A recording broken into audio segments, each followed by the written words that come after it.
What's going on, my fellow A-plusers? Welcome back once again to a brand new episode of A-Plus Morphinominal, your weekly stop for your Power Rangers, Super Sentai, Kamen Rider review and news right here on our YouTube page. It is I, your Morphinominal host, Adam Perez, back once again, kicking off this weekend right to go ahead and bring you guys all the fantastic information on the internet here in regards to some of our favorite fandoms. So thank you so much, guys, for certainly joining us here once again. I always appreciate kicking off my Saturdays right with you guys. We got a stacked show.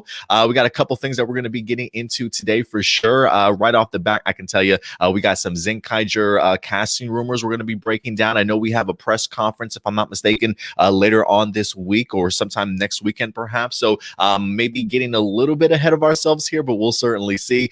We've got some Boom Studio stuff for you guys. And of course, today we're going to go ahead and tackle Jonathan Entwistle's Power Ranger movie. I was actually inspired this week as I wind up running across the video. We'll talk about it here in just a little bit, but this is a video that I honestly wanted to have made for quite some time, but wind up finding some inspiration this week, so I decided to go ahead and sit down and actually think through my particular fan casting for the upcoming Power Ranger movie. So we'll definitely go ahead and talk a little bit about that as well, guys. So it should be a fun episode, so certainly sit back, relax, kick your feet up. You know how we like to do around here on A+ More Phenomenal, guys. So thank you very much for certainly stopping by. And if you're in the live chat, guys, and you love the content, man, do us a big favor, hit that like button if you haven't done so already. And in the meantime, let me give you guys some shout outs to anybody that's in the live chat with us today. We got Isaiah Rodriguez coming through. Appreciate you coming through, Isaiah, as always. Noah Cummings, what's up, Noah? Good to see you in here, man. We got Power Rangers in your area as well, making his presence known.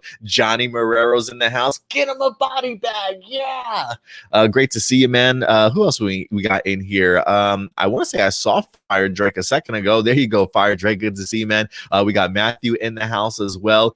Dino Fury Keys is in here. I'm assuming, if anything, that's maybe AJ. I could be wrong. Who knows? Who else we got? We got Doomsday certainly in the house also. So thank you very much, guys. And of course, Marcelino. What's up, Marcelino? Thank you very much, man, for making it in here today, along with Ram Jam, guys. So yeah, if you guys are all in the live chat and you continue to come here week after week, hit that like button, guys. We definitely would appreciate all your support. So yeah, guys, this has been a crazy sort of week. I've tried to stay off the internet a little bit, especially after the events of the middle of the week. I'm not going to get too much into the politics, but crazy stuff, man. Crazy stuff that we're seeing in this country. So hopefully this weekend and in this episode of A+ More Phenomenal will take our minds off of some of those things. But before we get into the topics, you guys know how we like to do around here to make sure that we get your live viewer questions answered. If you do have a live viewer question that you certainly want to go ahead and submit over to us so we can go ahead and tackle it towards the end of our show, feel free to go ahead and submit them over to us at aplusmorephenomenal@gmail.com. Again, it's aplusmorephenomenal@gmail.com. Feel free to go ahead and submit them in anytime during this show if you'd like to, anytime during the week, heck. But just make sure you go ahead and submit your questions in before we get to the end of this episode. And of course, guys, listen, if you guys are not familiar, we actually do have ourselves a Patreon account that's currently up right now. So if you want to go ahead and continue to show your support, you can definitely go ahead and do so over at patreon.com/A+opinions. Ladies and gentlemen, we've got early access content. We've got exclusive content for you guys. We're currently doing early access content for Zenkaiger reaction videos. We also have a Go Ranger Patreon exclusive set of reaction videos that we're doing as well. We've also got some stuff from A+ Hero Report side of things as well. So if you're big Marvel fans, DC, Power Ranger fans, definitely at least go ahead and check out the Patreon and see if you guys certainly want to go ahead and contribute in any particular way, guys. We definitely want to go ahead and continue along with getting your support. So thank you very much for all you guys do. And that's a way for us to go ahead and continue to do additional content that maybe not necessarily is seen on our YouTube pages, but you guys maybe want to go ahead and be a part of. We also have a Discord community that's part of our Patreon once you become a member as well. So have a nice little community for ourselves that we're putting together as well, guys. So yeah, definitely continue to go ahead and show your support. Anybody else wind up dropping in here while we were talking? Let's see. I believe so, actually. JB says, what's in here? What's up, JB? Thank you very much. Zafira, what's up, Zafira? Thank you very much for coming through today. Shadow Nova Productions is here. Thank you very much, man. Good to see all your familiar faces as always, guys.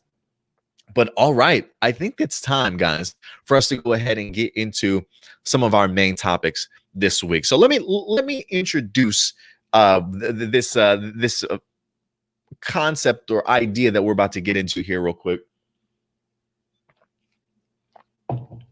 So earlier this week, I can't remember who sent this to me.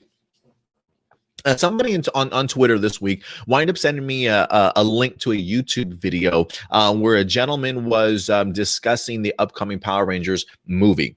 The way that he was discussing it, though, was very much like an exclusive, almost like he was sort of breaking news that nobody else had really had the opportunity to get their hands on. I mean, he talked about the idea that some of his sources were telling him these things. I go to his YouTube page. He's got like 180 subscribers. I've never seen any of his other videos where he's kind of breaking any news or talking about any of his sources. So I took this video as a gigantic sort of grain of salt, but I thought it was interesting that he at least highlighted the idea of three, I guess you could say, potential actors. I think what his wording was the idea that these weren't necessarily the actors that they were going for, but maybe some of the actors that they wanted to shape their characters around. So maybe it was some of the actors that they probably were hoping could encapsulate these characters that Jonathan Entwistle were trying to create.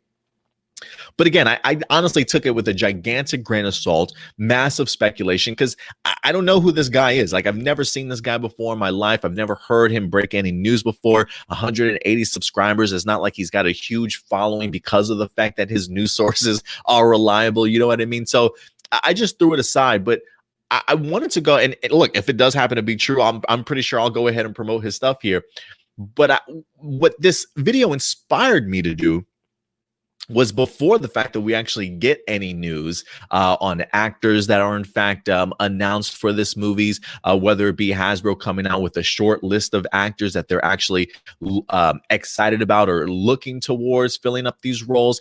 I thought it would be pretty cool for myself to go ahead and actually release my sort of speculation, or at least I should say my personal fantasy casting as to who I would love to see Jonathan Entwistle sort of team up to go ahead and bring us a brand new reboot or imagining of Power Rangers. This is something that we've been talking about for quite some time, since Jonathan Entwistle wound up being announced as the new sort of architect for Power Rangers. I've kind of even given maybe a couple of hints here and there as to who I would like to see in these potential roles over the past couple of weeks. But we're going to get into it, guys. We're going to go ahead and get into it because of the fact that as of right now, the Power Ranger movie is kind of uncertain in regards to what the script holds.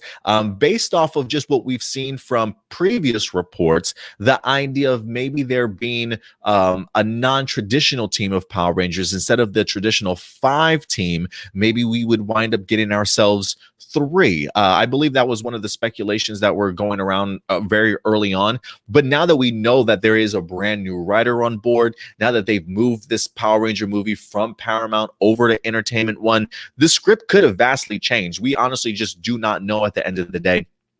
So this is what I'm going to do. I'm going to introduce my first 3 main actors. If this show is going to be starting off with the team of 3, I want to go ahead and introduce my team of 3. I also did go ahead and decide to go ahead and actually do a team of 5 as well. So you can guys see that if I wanted to add additional members, who they would certainly be. And I thought it'd be fun to go ahead and dabble a little bit into a potential, maybe even a 6th Ranger. Who knows? At the end of the day, we just don't know what Jonathan Entwistle has in store for us. We don't know how many people on the team he has. So this should certainly be fun in regards to some of our speculations. So guys, let's go ahead and get into it. Before I get into it though, I got to ask you guys, do you want me to start off with the Red Ranger, or do you want me to start off with like the other members of the team and then work my way up to the red leader of this team? I want to know what you guys, should I start with the leader? Should I start with red, or should I start with somebody else? You guys go ahead and certainly let me know. Let me see what you guys are saying in the live chat. Who else? Anybody else jump up in here too?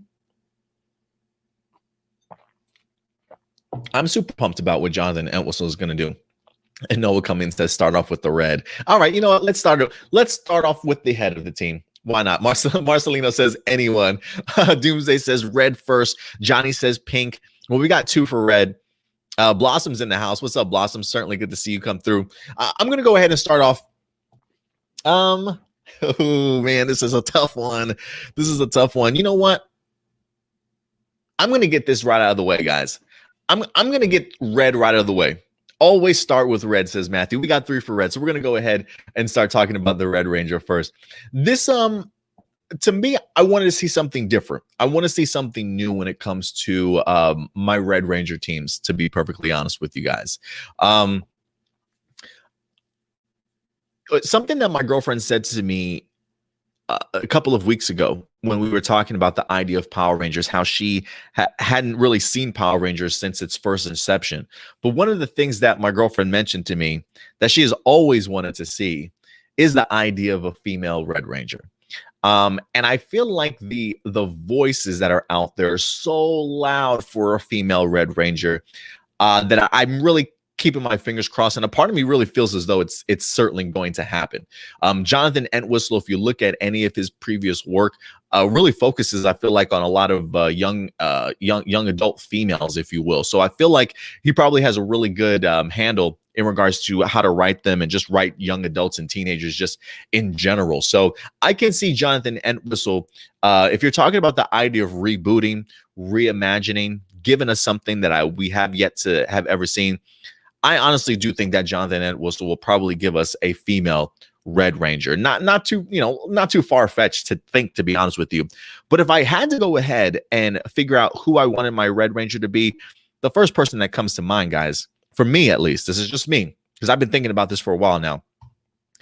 I'm going to go with Kiernan Shipka. Good old Kiernan Shipka.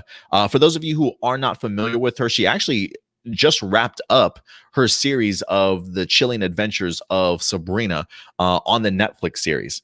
Now, I think I watched maybe the first series of the show. Really enjoyed her performance, honestly. I do think that Kiernan is an incredible actress. I do think that she's capable of certainly doing anything, to be honest with you. And I do love sort of her being part of sort of that, I'm so used to Sabrina the Teenage Witch, like the young adult kind of shows and things like that. But to see the chilling adventures of Sabrina and to see Kiernan Shipka kind of go down a little bit of a dark path and dabble in that a little bit, I honestly think that she could probably tackle any type of material that Jonathan Entwistle would certainly give her. I think she certainly has got the looks for her for a Red Ranger, honestly.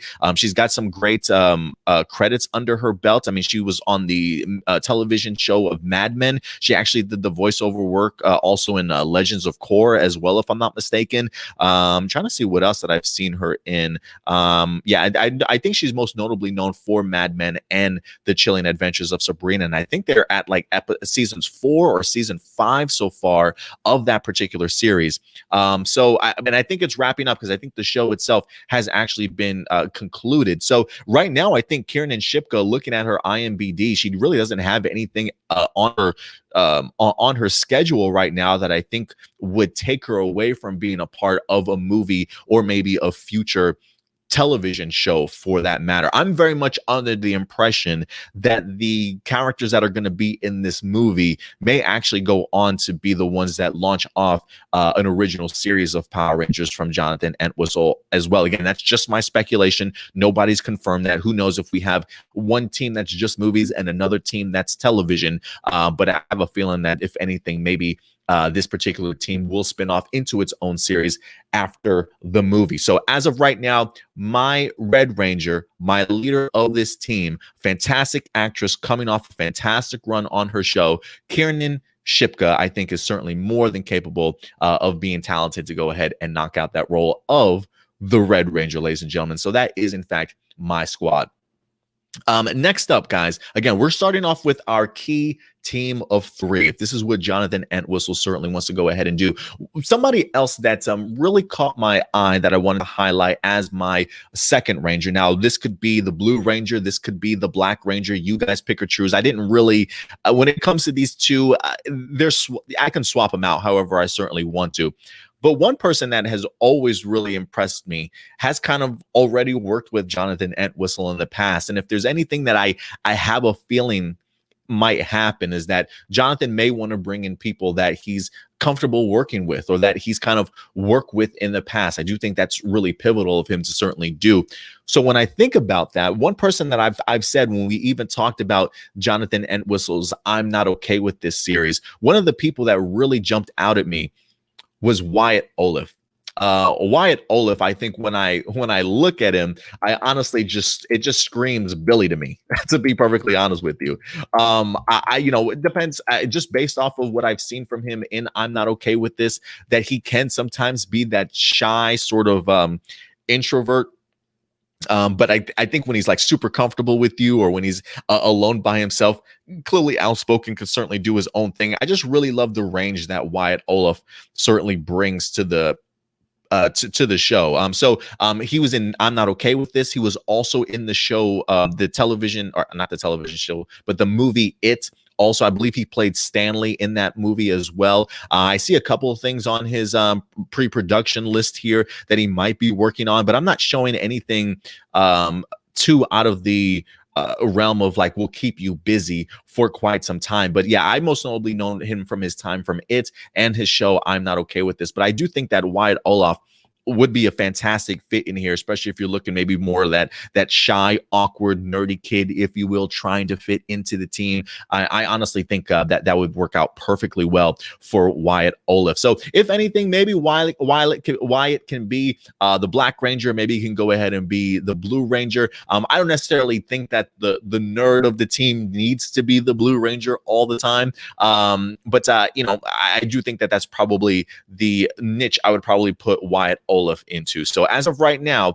I've got Kiernan Shipka as my Red Ranger, and I've got Wyatt Olaf sort of as that shy, awkward nerd, if you will, of the team. Blue or black, whatever you certainly want to go ahead and give them a color based off of.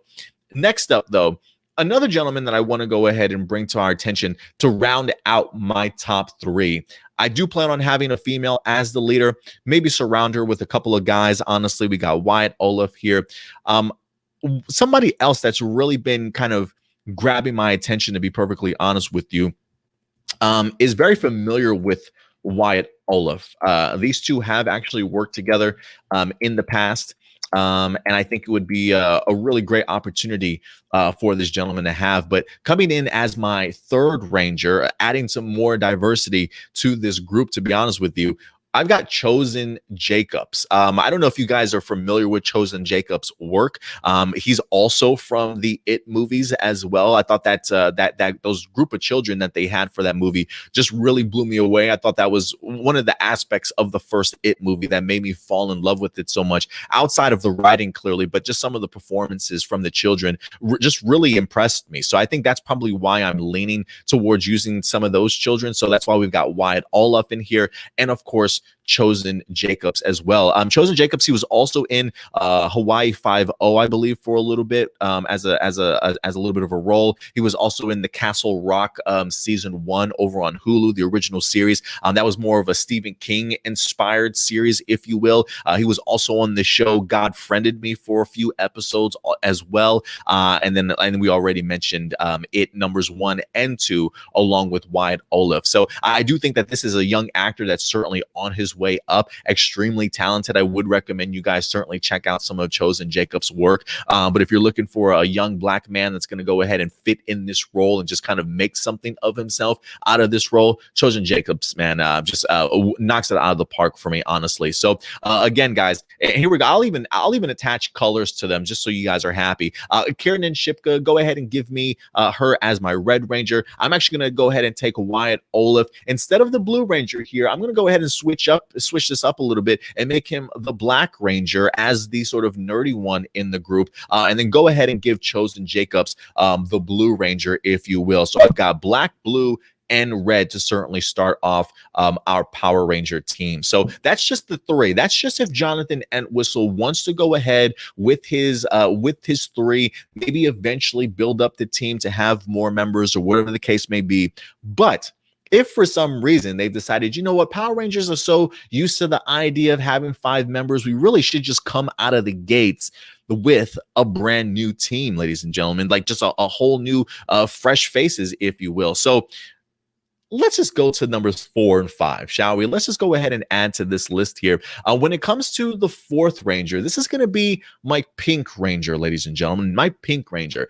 To be honest with you, I'm actually not super familiar with a lot of her work, except for one series that I actually saw her in, that I actually did not mind her in, to be perfectly honest with you. While I definitely have my issues in regards to the season itself, I thought for the most part, what she brought to the table really, really worked for me. So for my Pink Ranger, the fourth member of this team, I'm going to go with Chelsea Zhang.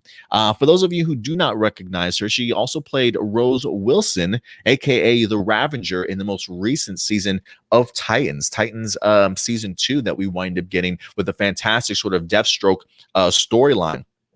I was really interested to see how they were going to go ahead and pull this off for the Ravager in Titans, and I was really impressed. I wasn't the biggest fan of her connection that she wound up having with Robin, but I really enjoyed how they wound up utilizing Chelsea Zhang, and I do think that she's a pretty good actor. So I would love to see her kind of get that opportunity to be in that role as well. So if anything, I'll go ahead and say Chelsea Zhang will in fact be my Pink Ranger here for this team. I definitely want to see what she's capable of doing as a Power Ranger. If she can handle herself as Ravager going up against somebody like a Deathstroke and like the Titans with some of her moves and her performances, yeah, man, count me in on Chelsea Zhang getting that opportunity to be our Pink Ranger. So we've got Kiernan Shipka as our Red Ranger, Wyatt Olaf as our Black Ranger, Chosen Jacobs as our Blue Ranger, and as our Pink Ranger, Chelsea Zhang here. So both of our females, pink and red at the end of the day. The next one that I want to go ahead and introduce to you guys here, to go ahead and round out our group of 5, this will in fact be our Yellow Ranger. This was difficult for me because there is a show out there that I've fallen in love with, and there's a show by the name of good old Cobra Kai, ladies and gentlemen, good old Cobra Kai. I've been really impressed with a lot of those kids on that show, to be perfectly honest with you. A lot of them, I don't even necessarily know if they're actors first or if they're actually martial artists first. I think some of them might be, if not all of them, might be like martial artists first and then actors second. I'm not quite sure, but I've really loved just some of the performances that they've given. And if there is any compliment that I can give to Cobra Kai, and trust me, there's plenty. One of the things that I say all the time when I watch Cobra Kai is whoever's writing this show, I want them to tackle something Power Ranger oriented at some particular point in time. I think the action is great. I think the understanding of high school kids and things like that, I think they just have a really good pulse just on that world. I mean, granted, those writers are huge Karate Kid fans. I don't know if they're huge Power Ranger fans or not, but they've been able to create some incredible magic with Cobra Kai. And so I wouldn't mind sprinkling a little of that Cobra Kai magic onto an upcoming Power Rangers series. So ladies and gentlemen, let me go ahead and introduce to you my Yellow Ranger here, Xolo Mariduena. Xolo Mariduena, ladies and gentlemen. I think he's incredible on this show. I think his range of performances, from his emotions, getting to see just some of the struggles that he's having to deal with in this particular season, some of the things that he's having to overcome and really kind of accept for himself. I do think that Xolo is a pretty incredible actor, honestly, and I really want to see him gain more fame after this particular role. I do think that his stock is certainly going to rise after what he's done with Cobra Kai. But I'm here on the idea of taking Xolo and having him as my Yellow Ranger and making the concept and the idea of a male Yellow Ranger cool, to be honest with you. I mean, I feel like we've seen Tommy Tomo, a great Yellow Ranger on Kira Major. I feel like we've had some pretty substantially, good male Yellow Rangers in our lives. And if yellow is a color that we want to take back, fellas, Xolo Mariduena is perfect for that role, if you ask me. Somebody who knows martial arts can certainly take care of himself. I do think that is important, that while the rest of my cast, I feel like, doesn't necessarily know martial arts, or at least I don't think that they know martial arts. Maybe Chelsea Zhang probably does, or at least the idea that she's had some fight choreography before, maybe that might help her out a little bit. I do think that's important that we do have somebody on the team that actually does know what the hell they're doing when it comes to karate. So give me Zyuohger Mariduena. Listen, I don't know how many more seasons of Cobra Kai that we have. There's a part of me that's kind of thinking maybe 4 is the final season, maybe 5 is the final season, just because I feel like we're about to go into maybe one more tournament that's really going to kind of pit Johnny and LaRusso and Kreese like against each other, or having to work together. It feels like it's building up towards like maybe one more tournament, if you will. So we'll see what happens when it comes to Cobra Kai. But if Zyuohger Mariduena's career opens up, if he winds up having a moment where he's wrapped up Cobra Kai, doesn't really have too much on his docket, give me Zyuohger here as the Yellow Ranger, ladies and gentlemen, as the Yellow Ranger. So let's go ahead and go through this again. Kiernan Shipka as my main leader, as the Red Ranger. We've got Wyatt Olaf coming through as my nerdy member of the team, but this time as the Black Ranger. I've got Chosen Jacobs in here coming through as the Blue Ranger. I mean, Chosen Jacobs, even though some of the stuff that I've seen him in, especially like the first It movie, he seems like he's relatively pretty quiet. Like he could maybe fit into that sort of nerd role. Like I honestly wouldn't mind the idea of Chosen Jacobs sort of being the jock or being one of the popular kids in school. I do think that he has those mannerisms that can certainly hold himself. I mean, he's an actor, right? So as an actor, you should be able to do any role that's certainly given to you. So I do think that Chosen could fit into any of those roles that you put him in. But Chosen will in fact be my Blue Ranger. I've got Chelsea Zhang here coming through as our Pink Ranger. And then I've got Zyuohger Mariduena from Cobra Kai coming through as our Yellow Ranger. So that is my main 3, and that is my main 5 altogether in regards to my fan casting for Power Rangers. But, there is one person that's sort of left out. I don't even know if this is something that Jonathan Entwistle will eventually bring to our attention, will eventually give us. But, we're kind of spoiled with 6 Rangers. You know what I'm saying? That additional member, whether they be good or bad, that eventually comes and becomes a part of the team. There's usually that one person that's usually out there, right? And so I don't know if he's ever going to get to this particular part in his story for Power Rangers, but I thought it would be cool to go ahead and at least highlight a 6th Ranger, a Green Ranger, ladies and gentlemen. And I thought it would be important, considering the fact that Jason in Power Rangers had himself somebody opposite of him in Tommy. I thought it would be really interesting to give Kiernan Shipka sort of her own villain or own opposite that she certainly will have to go ahead and take care of or fight with or join forces with. And so my 6th Ranger, ladies and gentlemen, I'm going to go with Sadie Sink. I'm going to go with, or Sadie Sink, maybe Sadie Sink, Sadie Sink. I'm not sure exactly how to pronounce her name, but I do know I absolutely love her in Stranger Things. I actually did not have Sadie Sink as my 6th Ranger initially. I did have Peyton List as my 6th Ranger initially. For those of you who are not familiar with Peyton List, she is also on Cobra Kai. She's the tall, blonde-haired Cobra Kai member that faces off against Sam, if you will. They've got that tough, that really tough sort of relationship with one another. They're always fighting kind of thing. Peyton List did make my list, no pun intended, as the 6th Ranger, but I said, you know what, that's maybe too much Cobra Kai. Let me give somebody else an opportunity here, somebody else that's young, that's upcoming, that I've seen some amazing work with. And Sadie Sink was actually thrown out to me from Stewart. He didn't say her name specifically, but he said, I'm surprised you don't have anybody from Stranger Things. And it clicked for me immediately. I love to bring diversity in here. I love to go ahead and switch things up a little bit. And I was like, you know what? I actually don't have a redhead on this team. And I feel like green is a really great compliment to redheads, to be perfectly honest with you.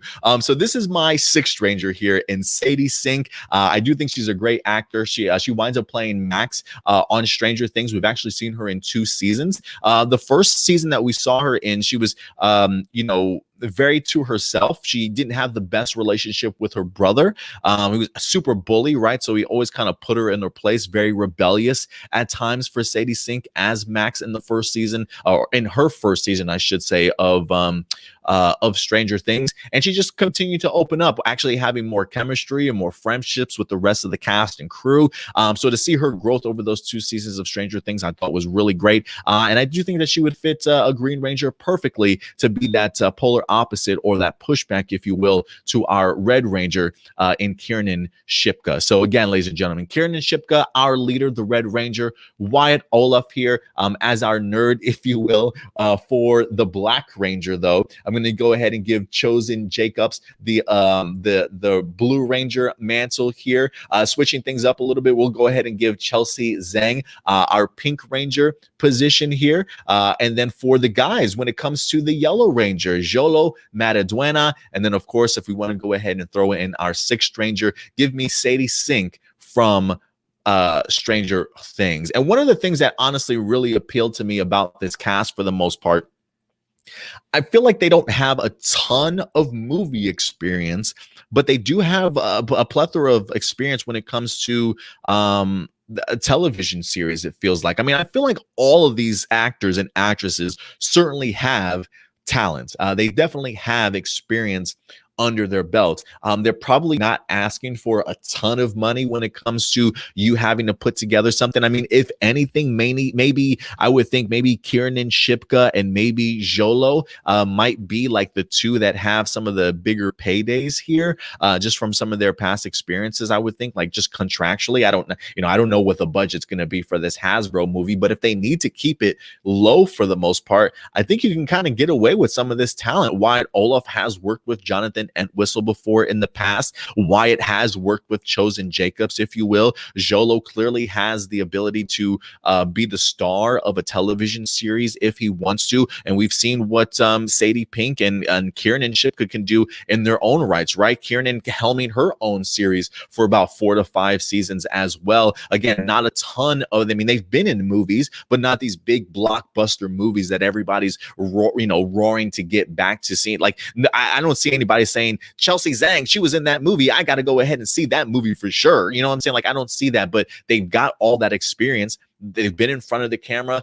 Give it to me, man. I do think that this cast would be perfectly great. Again, I'm not holding this fantasy casting to Hasbro. If Hasbro wants to go certainly their own route with who they certainly have in mind, that's perfectly okay. These are just some of the actors that I've been noticing over the past several years, and I think should honestly get a fantastic opportunity to really usher in Power Rangers for a new generation here. I know I don't know if there's anybody asking, like, hey, where's Tanner from Cobra Kai? Where's Tanner? I guess his name is Robbie on this show, if I'm not mistaken. And you know what, guys? I can't do it. I cannot pull the trigger to have Tanner on this show. I would not be surprised if Tanner winds up getting on this show. For those of you who don't know who Tanner Buchanan is, let me see if I can pull it up. Or even if you haven't watched, even if you haven't had the opportunity to watch Cobra Kai yet, I feel like everybody and their mother has probably seen this kid before. So let me see if I can bring this up here. One of the reasons why I'm not advocating for Tanner Buchanan for Power Rangers. Hold on one second. Damn it, where did I just save this at? Hold on.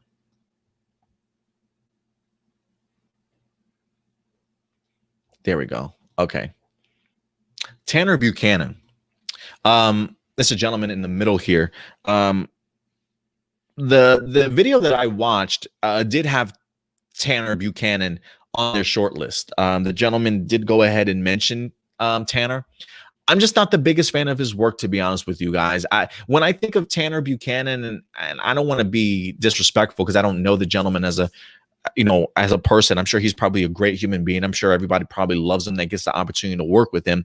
I'm just not the biggest fan of his acting performances. I get a Kristen Stewart vibe from him. The idea of like that inability to hit a lot of emotions or express a lot of emotions across your face.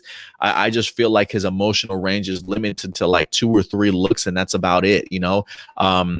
I great on screen when it comes to fighting. I absolutely think he's incredible. Him and Jolo just really impressed me. But if I had to go with at least one person from Cobra Kai that I thought, and I even thought about Sam too, or I should say Mary, the actress that plays Sam. I even thought about maybe throwing Sam in here as well, but did go ahead and actually decide against it. So yeah, Tanner Buchanan for me. While I just think he's like that pretty face, he definitely does remind me of Tommy. I do get like Tommy vibes when I see Tyler Buchanan. I definitely get like that pretty boy sort of vibe that, hey, let's push this guy to the moon because he's handsome. That's the type of feeling that I get with Tyler Buchanan, that they are more inspired by his looks and his fighting ability than his actual acting and his performances. And so for me, while it wouldn't surprise me if they come out and announce Tanner, I'm just going to be honest with you. I would think that this is a lackluster choice. I think they honestly could do better. And I feel like, I just get Kristen Stewart vibes when I watch Tanner on screen. So I'm crossing my fingers that they go with somebody else. But hey, it's an opportunity that Tanner didn't have before, that somebody else may not necessarily have before, that really kind of pushes them to the moon, and a great experience for him, I'm sure. So we'll see what happens. We'll see what happens when we wind up getting our announcement. But just in case if anybody was out there saying, why didn't you put Tanner in there? I think he would make a great Tommy. I get it. But I just I rather have performance and acting ability first over looks and fighting technique, honestly. But that's just me. I got Jolo up in here, man. I got Jolo as my Yellow Ranger, man. I don't need anybody else for that, so I'm good. There. But guys, listen. At the end of the day, though, I definitely want to go ahead and know your thoughts. Are there any particular actors out there that you guys have been seeing when you're watching television that you think would be right up Jonathan Entwistle's alley to go ahead and be a new member of Power Rangers?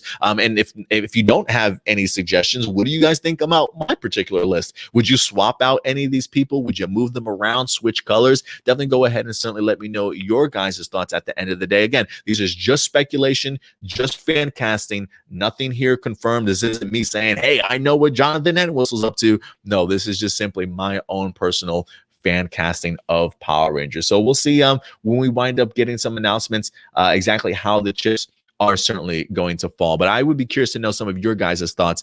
So let me jump into the live chat with you guys before I even get to hopefully it didn't erase too much stuff.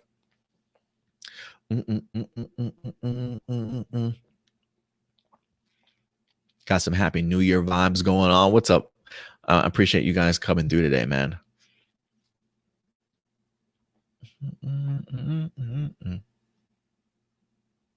Ooh, Fire Drake says the 2017 movie should be like Zenkaiger, especially having each Ranger be based on certain PR team suits. That includes the Zords. Interesting concept there, Fire Drake. I wouldn't have equivalated that to a Power Ranger movie, but not a bad concept. I'm still curious to see what the script is going to be like at the end of the day. Honestly, it is one of those things where we had talk about the idea of them taking kids from present day and it being like a time traveling movie where you get thrusted sort of back into the past. So I am curious if that's the route that they're still going to go.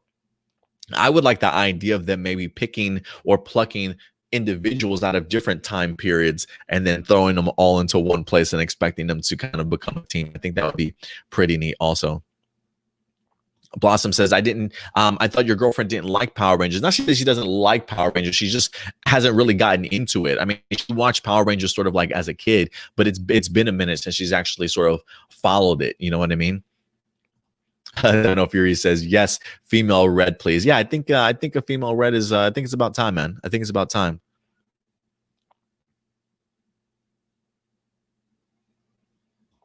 Tony Robinson says, I hope Jonathan does an original team instead of doing MMPR again. I'm very much under the impression that it's going to be an original team. I do think that my thing would be, I don't mind them utilizing the MMPR powers, right? With maybe a brand new upgraded costume, whatever the case may be. I don't mind them becoming Mighty Morphin Power Rangers, but I don't want this cast to be Zach, Billy, Kimberly, Trini. You know what I mean? So let me clarify that. Even though I'm associating these colors with these people, understand that this Kieran and Shipka is not Kimberly. Okay, like Chelsea is not Trini. No, these are their own individual members, their own, like they're brand new characters here.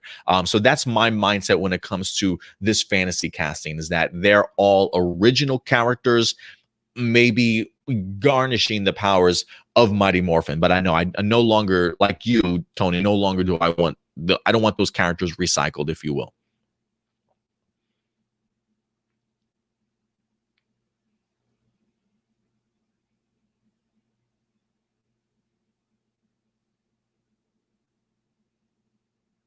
Matthew says, I've never seen the Chilling Adventures of Sabrina, but I agree it would be great if Ken and Shipka became a female Red Ranger. If you guys haven't checked it out, please go ahead and do so. I don't think it's necessarily for everybody. I did watch the first season, and then after that, I wound up falling off. Not that it wasn't a good show, but it just honestly wasn't for me. But from the stuff that I did watch, I was always impressed with Kieran and Shipka. And I think all these actors are under the age of like 24 as well. So they definitely, I feel like, range anywhere between the range of like 17 to 22, I think, like at the most.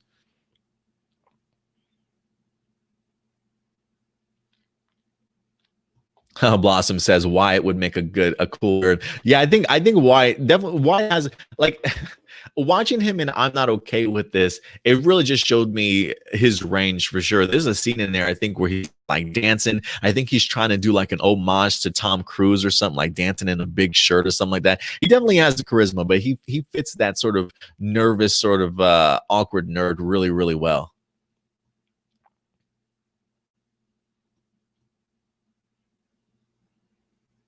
You know, a Power Rangers in your area says, I don't think Zendaya can do it. She's doing like that HBO show, Spider-Man, and every other Marvel movie. It's hard to put her in a show like PR. You know, so let's just be honest here. This is actually my second attempt at doing fantasy casting for a PR movie. I did do one about maybe 2-3 years ago before Jonathan Entwistle was actually announced. I did go ahead and do like, hey, if I wanted to cast a Power Ranger movie, who would I certainly put in place? And I think I had Haley Steinfeld on there. I also had, I believe I also had Zendaya as my Pink Ranger. Also, before again, this is probably before she even blew up. So I think that was probably after me seeing her in Far From Home is when I put Zendaya on our list. But if I'm not mistaken, she's out there winning awards and garnishing attention. So Zendaya is becoming a hot commodity as of right now. So it definitely would be difficult to try and nail her down for a Power Ranger movie or television show at this point. And I honestly feel like majority of the people that I've picked out can have that ability to be on the big screen. You know what I mean? Wyatt, Chosen, Kieran, like I feel like they've all had that ability to be on the big screen before and have, so they can easily translate to either being in a movie or translate to being into a high budget sort of television series, if you will.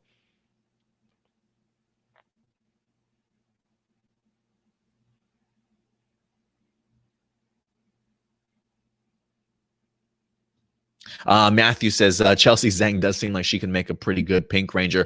From her time on Titans, she definitely proved that she can certainly handle herself, whether it be with swords or karate or whatever the case may be. I did love her range. Again, I wasn't the biggest fan of her relationship with Robin on the show. It felt really forced. The writing could just be all over the place sometimes with Titans. Sometimes it's hit, sometimes it's miss. But I thought Chelsea Zhang did pretty good with the material that she wound up having, especially when you get to the episode of seeing Rose Wilson sort of past and see sort of her upbringing and her training by Deathstroke and things like that. I do think Chelsea Zhang would be perfect in that role. And like when I think of Chelsea Zhang, like I wonder if pink is even one of her favorite colors. Like I wouldn't be like I would love the idea of having a pink ranger that pushes back up against the idea of being a pink ranger, right? Like maybe she comes in but not all bubbly and gumdrops, right? Like maybe she comes in just wearing like all black, you know what I'm saying? And then she winds up getting stuck with the pink ranger powers, and you wind up progressing into seeing like she actually kind of likes pink. Pink is actually growing on her. I think Chelsea Zhang could probably pull that off really, really well. Chris, what's up? It's good seeing you, man. He says, hey, Adam, thanks for coming through, man.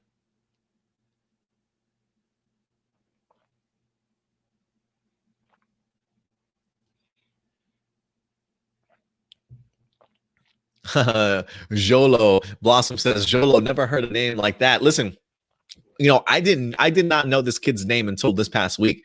The girlfriend wanted to watch Netflix After Party. I think it's like David Spade or something like that. He had it's only like one episode, but it's like a sit down and interview with the cast and crew, or like the cast of Cobra Kai. And they brought him out, and he started talking about his time on the show and things like that. And yeah, they said his name. I was like, what's his name? So trust me when I say I've been practicing his name. But yeah, Jolo, as Miguel from Cobra Kai is his name on the show. Johnny says he sees him more as a Red Ranger. Yeah, again, any of these people I could easily go ahead and swap out colors with. Considering the fact that he has had a great run on Cobra Kai, sort of as one of the main leads on the show, I think he can certainly carry his own show. So, yeah, if you wanted to have Jolo as red, maybe Kiernan as pink, whatever the case may be, that's fine too. But for me, I'm definitely having me a female Red Ranger. So that's where Kiernan certainly gets that spot.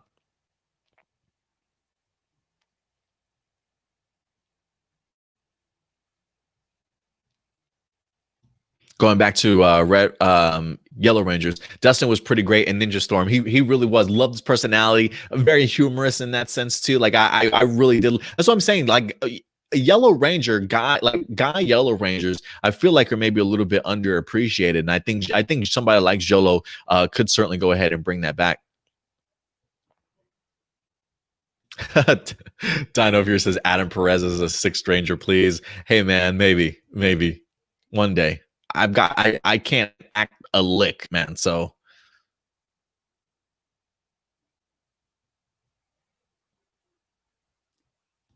Doomsday says Peyton List could work too. So does Johnny. Some of you guys are really big fans of Peyton List. Again, she almost made my cut. She almost made my cut, but I didn't want this show to all of a sudden turn into a Cobra Kai show. So I thought maybe just one person from that show should certainly suffice. So that's probably why I didn't go with Tanner or Peyton. But Peyton almost made my list. Mike Knight Hero, what's up, Mike? He says Sadie Sink, awesome pink Ranger. Hey, she could probably make a good Pink Ranger also. I like the idea of her being green. I think it would match her amazing red hair, to be perfectly honest with you. Maybe I'm just thinking of color schemes and stuff that just work really well. But considering just some of the pushback that I saw her give some of the other teenagers in Stranger Things in her first season there, I do think that she can be like either that evil ranger or that kid that comes from the outside. Because and now that I think about it, Max from Stranger Things was an outside kid, right? Had a struggling at home, wind up moving, I think, had to kind of fit into this brand new school and make friends. I can easily see Sadie Sink kind of tapping into that character again, but just this time when it comes to Power Rangers, that oddball outer, the new kid in town, if you will. Jack says all those people are union actors. Power Rangers seems to hire non-union actors. Yeah, well, I think we have a brand new branch of people working now. So I don't know how they could Hasbro and Entertainment One could have different requirements. Jack, I mean, I certainly don't know. So unless you know something that I don't, let me know. I mean, I get the idea that Power Rangers has used that over the years, but is that still holding true to this day? With Hasbro and E1 being on board, I don't know what their qualifications are. I didn't know that you did also. If you do, please let me know. Let's see here. Marcelino says, do you think these actors would be committed PR roles. To me, they will say, "Who cares about this kid show? I want more serious and popular roles." I mean, well, again, this is a non-kid show. We're talking here about the Power Rangers Jonathan Entwistle universe that he's wind up creating, this non-kid sort of movie universe, if you will. So I do think that they probably will be taking liberties. I think when you bring in a new writer like Brian Hill Edwards, I don't think you're worried about tackling a kid show or a kid's property. You're clearly making this out to be your own thing. So I'm expecting there to be some adult material in here, clearly young adult for sure, but pushing in a more realistic sort of world setting, if you will. The idea that high schoolers do curse and they do have sex and they do, not to say that Jonathan Entwistle is going to give us sex scenes, right? But those awkward moments, those youth growing, if you will, right? Becoming an adult, or at least going in, becoming a teenager, going into high school. So I do think Jonathan Entwistle is going to bring a little bit more of a grounded teen experience than what we're used to getting when it comes to kid shows. So no, I'm not worried about that at all, Marcelino.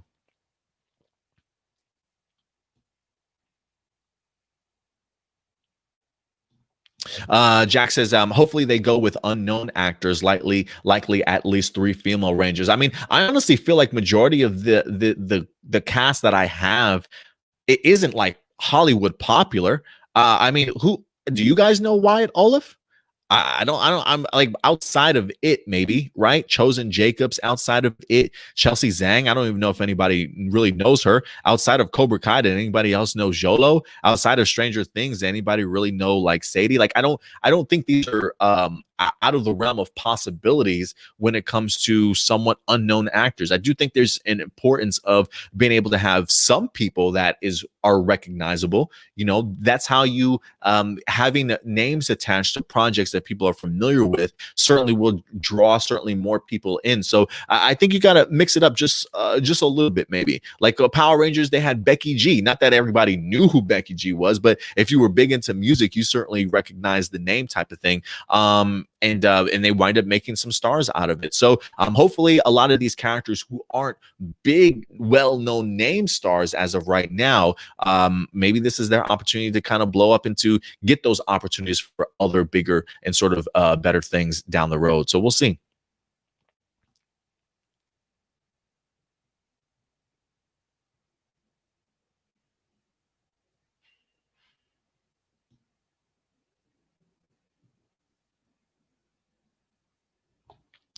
Jack says the budget will be low. This is Entertainment One. Possibly. I think the previous budget for the Power Rangers movies was what, like $100 million. I've been asking for a little bit of a lower budget film, maybe 70 million, maybe 80 million. I think you'll probably still get away with doing all your Power Ranger stuff with a little bit of a smaller budget, but we'll see what happens. I still don't know if this movie is going to see the light of day or if it's going to go straight to streaming services. So I don't really know I don't know how much they're worried about it or not.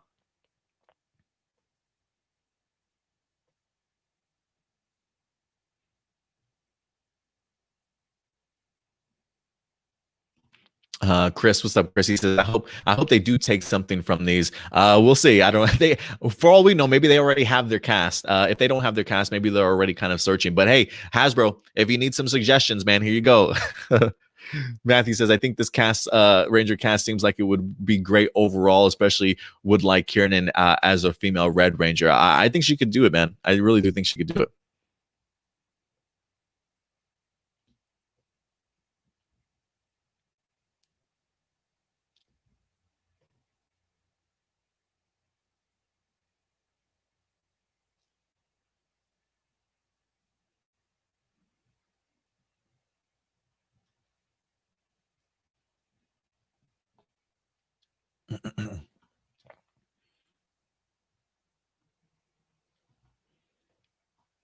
Oh, did I miss Yusai?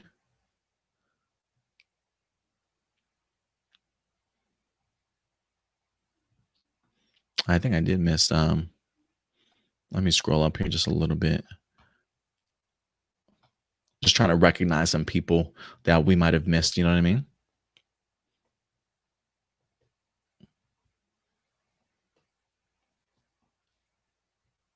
Let's see here.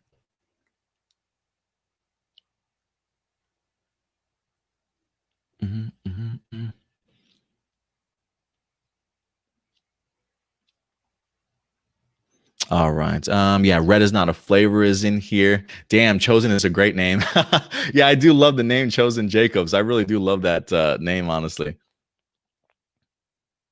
Tony Robbins says the rumor is the movie will be in the same universe as the TV series. So if Hasbro does MMPR again, I wouldn't mind seeing the original MMPR cast. We'll see what the script is. I know they might have had to switch the.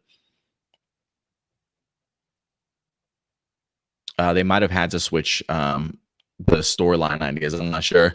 AMC, what's up, AMC? How do we get in contact with Mr. Entwistle? I would advise against it. I would advise against it unless you're like a press or unless you're like somebody from another corporate agency. Yeah, maybe reach out to Jonathan Entwistle. But if you're just a fan, that's yeah, I would advise against it unless you're just trying to say hi. Well, I'm sure you could probably find him on Instagram or Twitter, but I would say I wouldn't recommend it. Midwest, what's up, Midwest? Good to see you. Certainly coming through, man.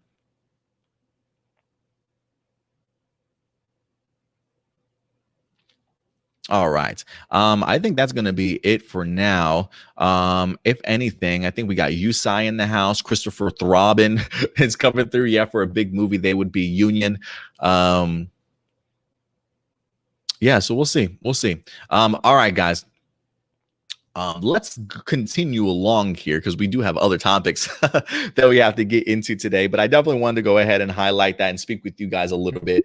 Just kind of devote at least majority of this show to our fantasy casting for an upcoming Jonathan Entwistle Power Rangers movie. But again, definitely go ahead and continue to give your thoughts in the live chat or the comment section box below, ladies and gentlemen. With that out of the way, guys, let's go ahead and kind of transition a little bit over to, we're going to still talk about Power Rangers, but a little bit Boom Studios talk here as we're continuing along with this unlimited power era of Power Rangers here, as we actually have ourselves a little bit of a preview for Mighty Morphin issue number 3, set to go ahead and actually drop this week. It's been feeling a little bit weird. Like, I don't know if it's just been the holiday seasons or what, but just these two titles, I feel like it's taken forever for them to come back around for me to get another issue out of them. I don't know if they were just popping these out left and right for like some of the past crossovers or big storylines that they had, but I felt like these comic books were coming to us a lot quicker. Maybe it is the holiday season or whatever the case may be, but I'm really eager for another Power Ranger comic book, and so I finally have something to definitely look forward to when it comes to this upcoming week. And remember, guys, we do reviews here for the Boom Studios comics. So the Mighty Morphin Power Ranger issue 3 review will be up on Wednesday for you fellow Patreon supporters. And then it will be available on the YouTube page probably like that Saturday or Sunday. So you do get early access to the Mighty Morphin Power Ranger comic books. But guys, let's go ahead and dive into just this quick preview that we wind up having here. This actually comes to us from the Ranger Command Power Hour, guys. A great podcast and just a great site overall. Definitely go ahead and check them out if you haven't done so. But it says on Wednesday, January 13th, Mighty Morphin Power Rangers issue 3 will be released from Boom Studios. It says 2 new series, 2 new teams. The unlimited power era continues with a shocking betrayal by a member of the Mighty Morphin team. But why? With the Mighty Morphin team in disarray, Lord Zed makes his deadliest attack yet, and no one is ready for what he's got planned. So yeah, Lord Zed is not effing around apparently. He definitely is making his presence known.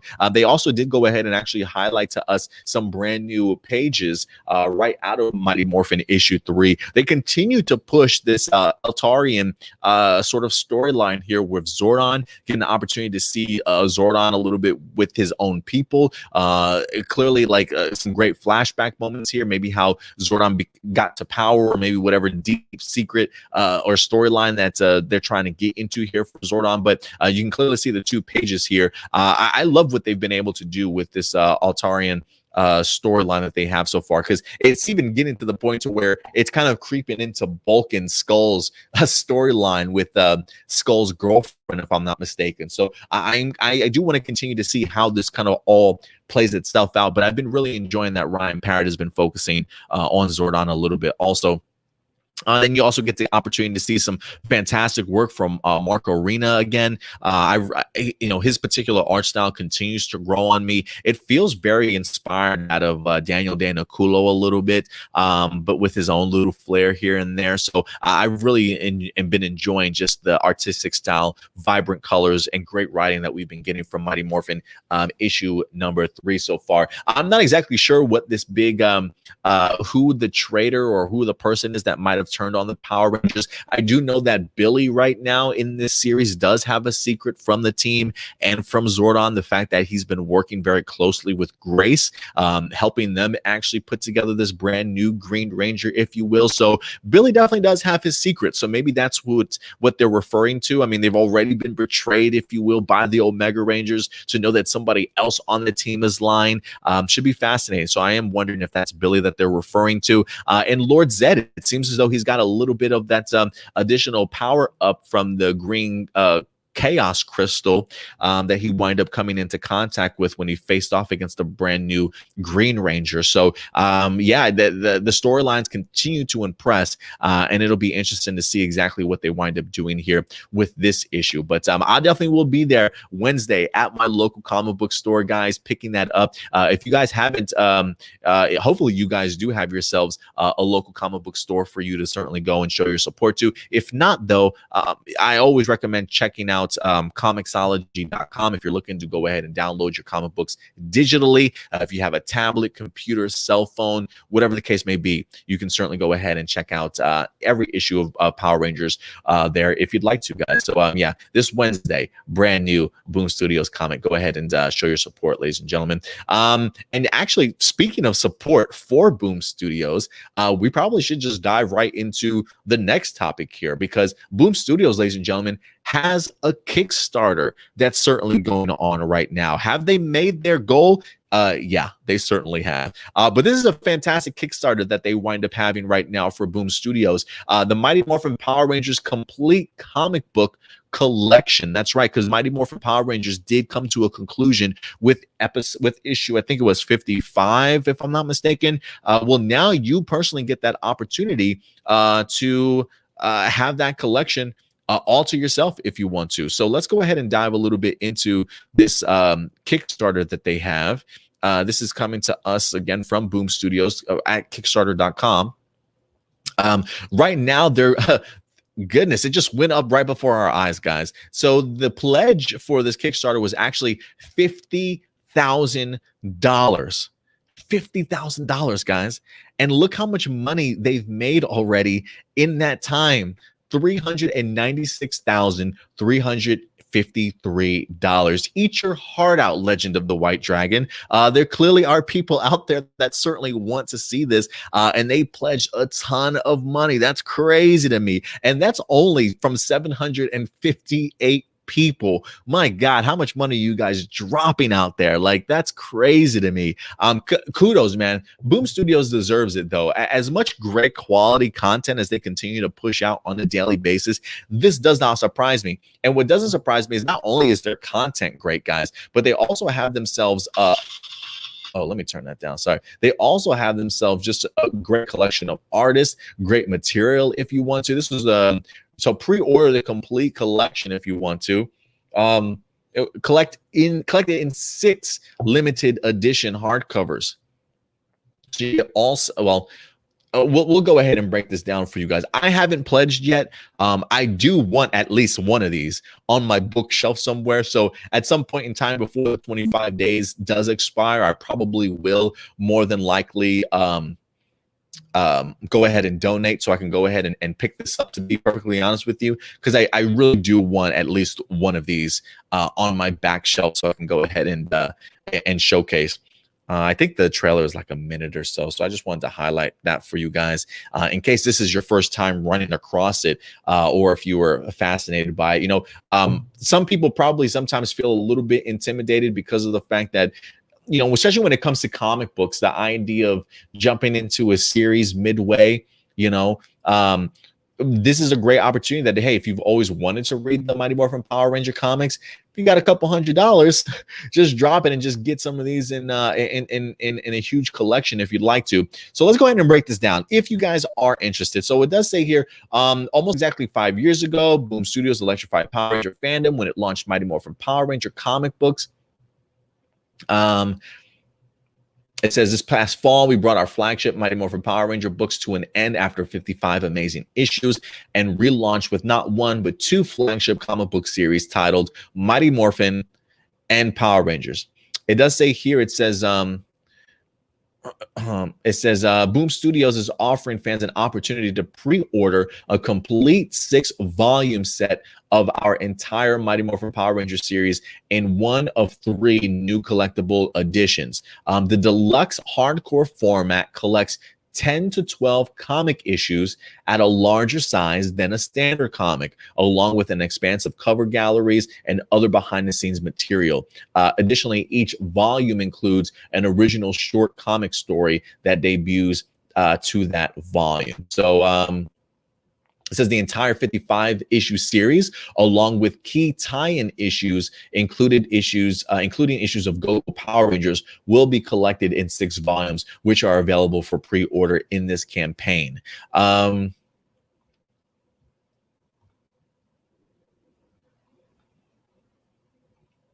also say that everybody that's all the actors and everybody else that's participating will get their fair share of payday, if you will. Just so you know where the money is definitely going to. But yeah, so it says each volume is a full color 7x11 hardcover with between 350 to 500 pages. Each set includes 6 volumes and will arrive in a collectible box. So this is where you can get the individual volumes if you want to. It looks like those go from anywhere between $100 to $125 just for the 1 volume, though. They also have a Megazord edition where you can get if you purchase all 6, they even come with like a stand, a collectible box that they come in also. So yeah, tier 1 is $100. It's just the single one. I'm assuming this is just the 1 volume. You can get the second tier is the 1 volume, but this time with the slip cover, that's $125. If you want the entire set, though, with the box that it comes in, again, this is all 6 volumes, $500 for all 6 volumes. Tier 4 has some art prints limited to only 500. So yeah, you have a ton of different tiers here you guys can select from. If you want that Megazord stand, though, $800 for everything. And then the list just goes on in regards to different tiers. Look at that. Tier 12 sold out. Sold out. Yo, that's crazy to me. That's crazy to me. So yeah, guys, listen, if you want to go ahead and support Boom Studios, if you want to go ahead and pick you up a volume, if anything, look, I'm not about to drop $500 for all 6 of these sets. No, I'm just going to get me 1 set and I'll be a happy camper, to be perfectly honest with you. So yeah, guys, I'm impressed, man. I'm impressed, Boom Studios. People clearly want to see this. You know, I did see somebody say, and people say Power Rangers isn't dead. Look at what Boom Studios did with their Kickstarter, $396,000. I mean, granted, that's a pretty number. That's a pretty number. But understand, that's not 396,000 people, okay? That's literally 759 people that are interested in this. And I'm sure the number is certainly going to go up. I just don't think that that's you can equivalate this to the idea of Power Rangers sort of not being dead. Can you imagine if Power Rangers was actually in a much better position than what it was? Yeah, I'm pretty sure they would have blown this probably easily at like 600,000 already if they wind up having more views on Power Rangers at the end of the day. But granted, regardless, this is a fantastic start. I mean, the fact that their goal was only 50,000 and now they've already almost made $500,000. That's crazy to me. That's crazy to me. But again, that just shows the power of how good Boom Studios comics are, and just the idea of you know how big of a support that they certainly have. So guys, if you're fascinated or at least interested in this, I would definitely recommend checking out hold on one second here.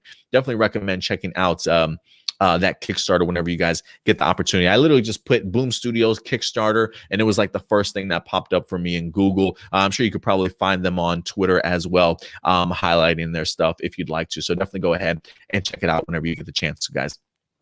All right, you know what? We're going to go ahead and transition over to some tokusatsu side of things, maybe some Super Sentai things. Real quick, we got 2 more topics that we're going to be breaking down before we get into your guys' live viewer questions here. I thought this next article would be cool to bring up.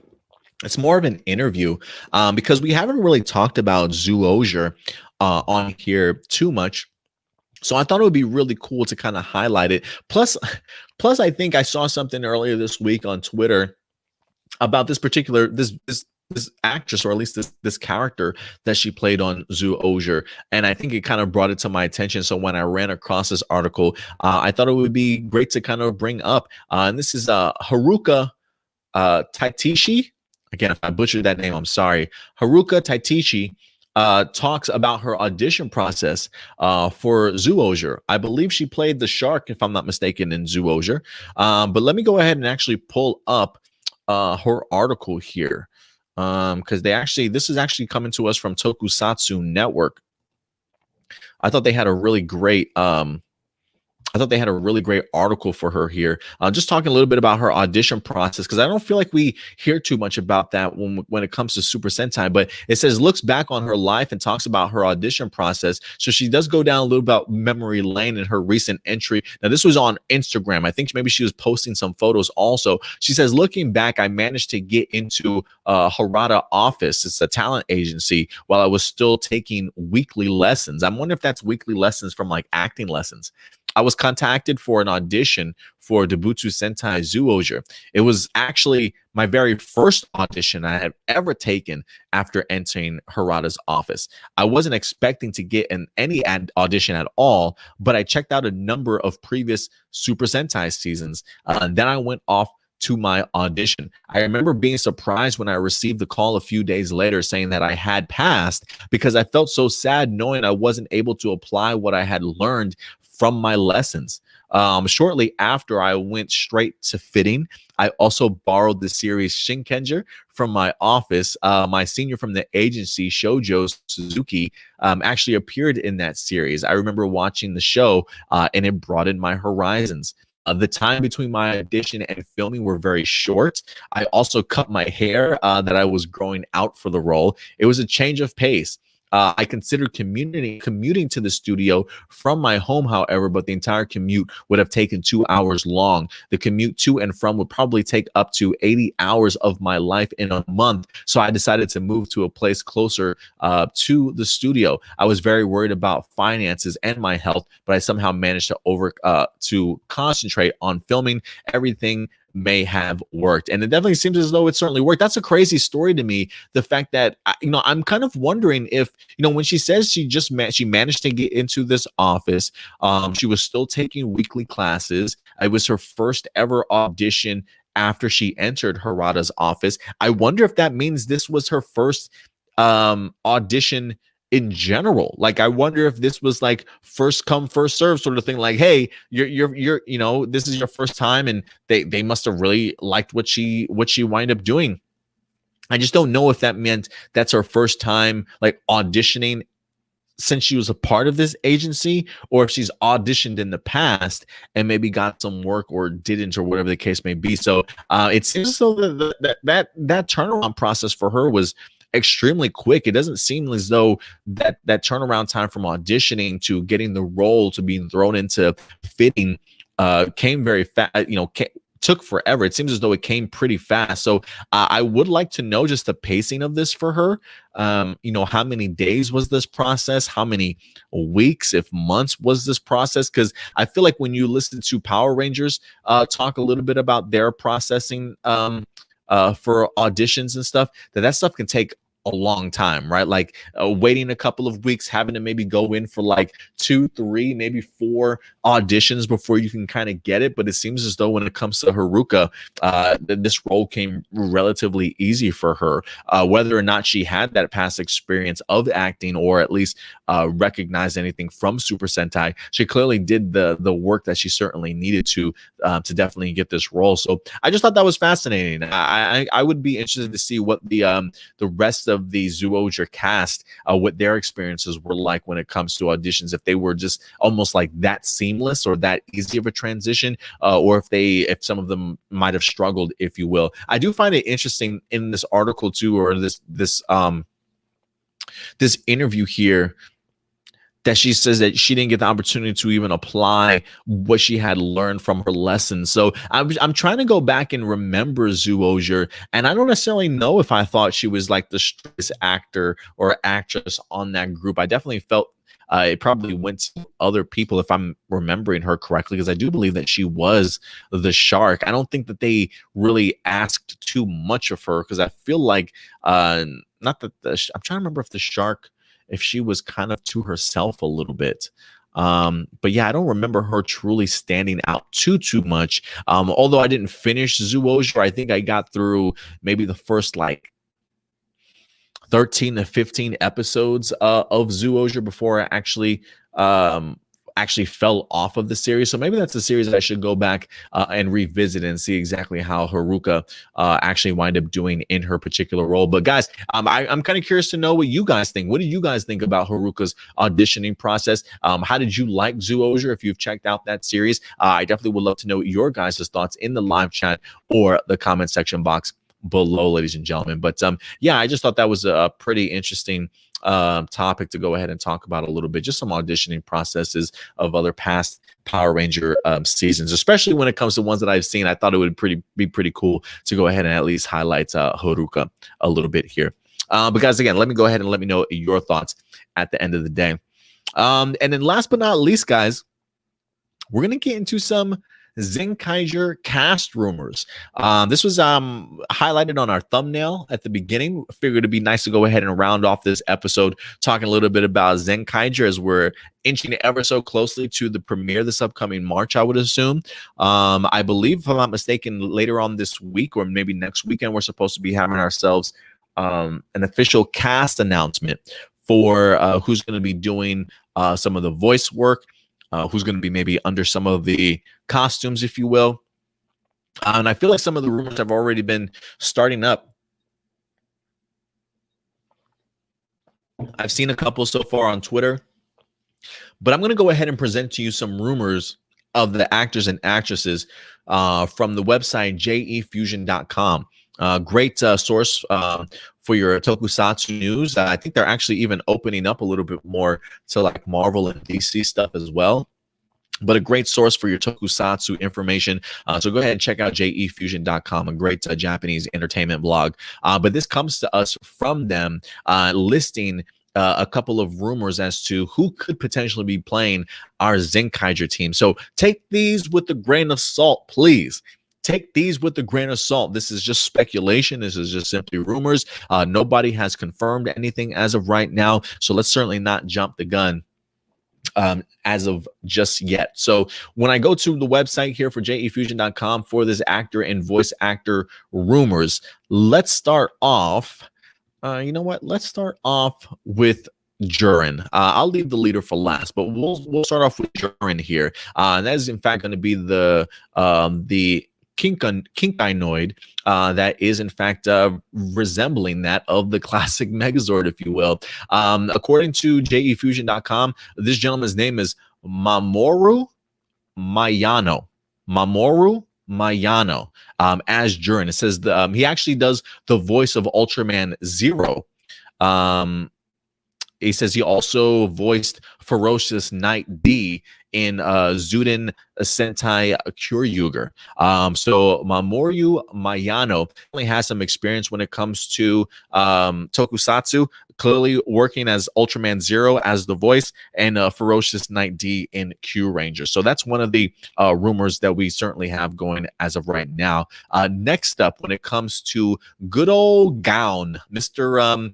Lion himself, this looks like this is Yasumoto Hiroki. Yasumoto Hiroki.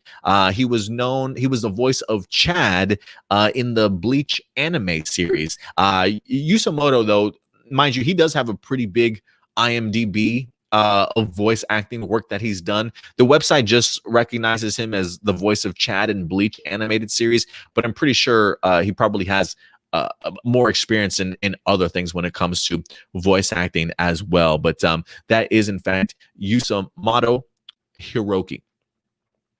Next up, we're going to go ahead and move over to Mr. Optimus Prime himself here in Vroom. This actor's name is Uchida Yuma. Uchida Yuma, they say, was the voice of several Bujin riders in the Kamen Rider X, Kamen Rider Gaim and Wizard movie, and also the voice of Ultraman Tree Gear in Ultraman Taiga. So yeah, definitely some experiences as well under his belt. Again, that's Uchida Yuma that they certainly have right now rumored for this. So again, with Jurin, we've got Mamoru Mayano. With Gown, we've got Yasumoto Hiroki.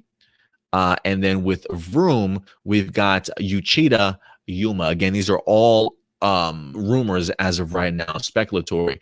Last but not least, at least when it comes to the Kinkainoids, next up here, guys, a very familiar face that I think some of you will immediately recognize. But we've got Miss Komaya Arisa here. Komaya Arisa as Majin.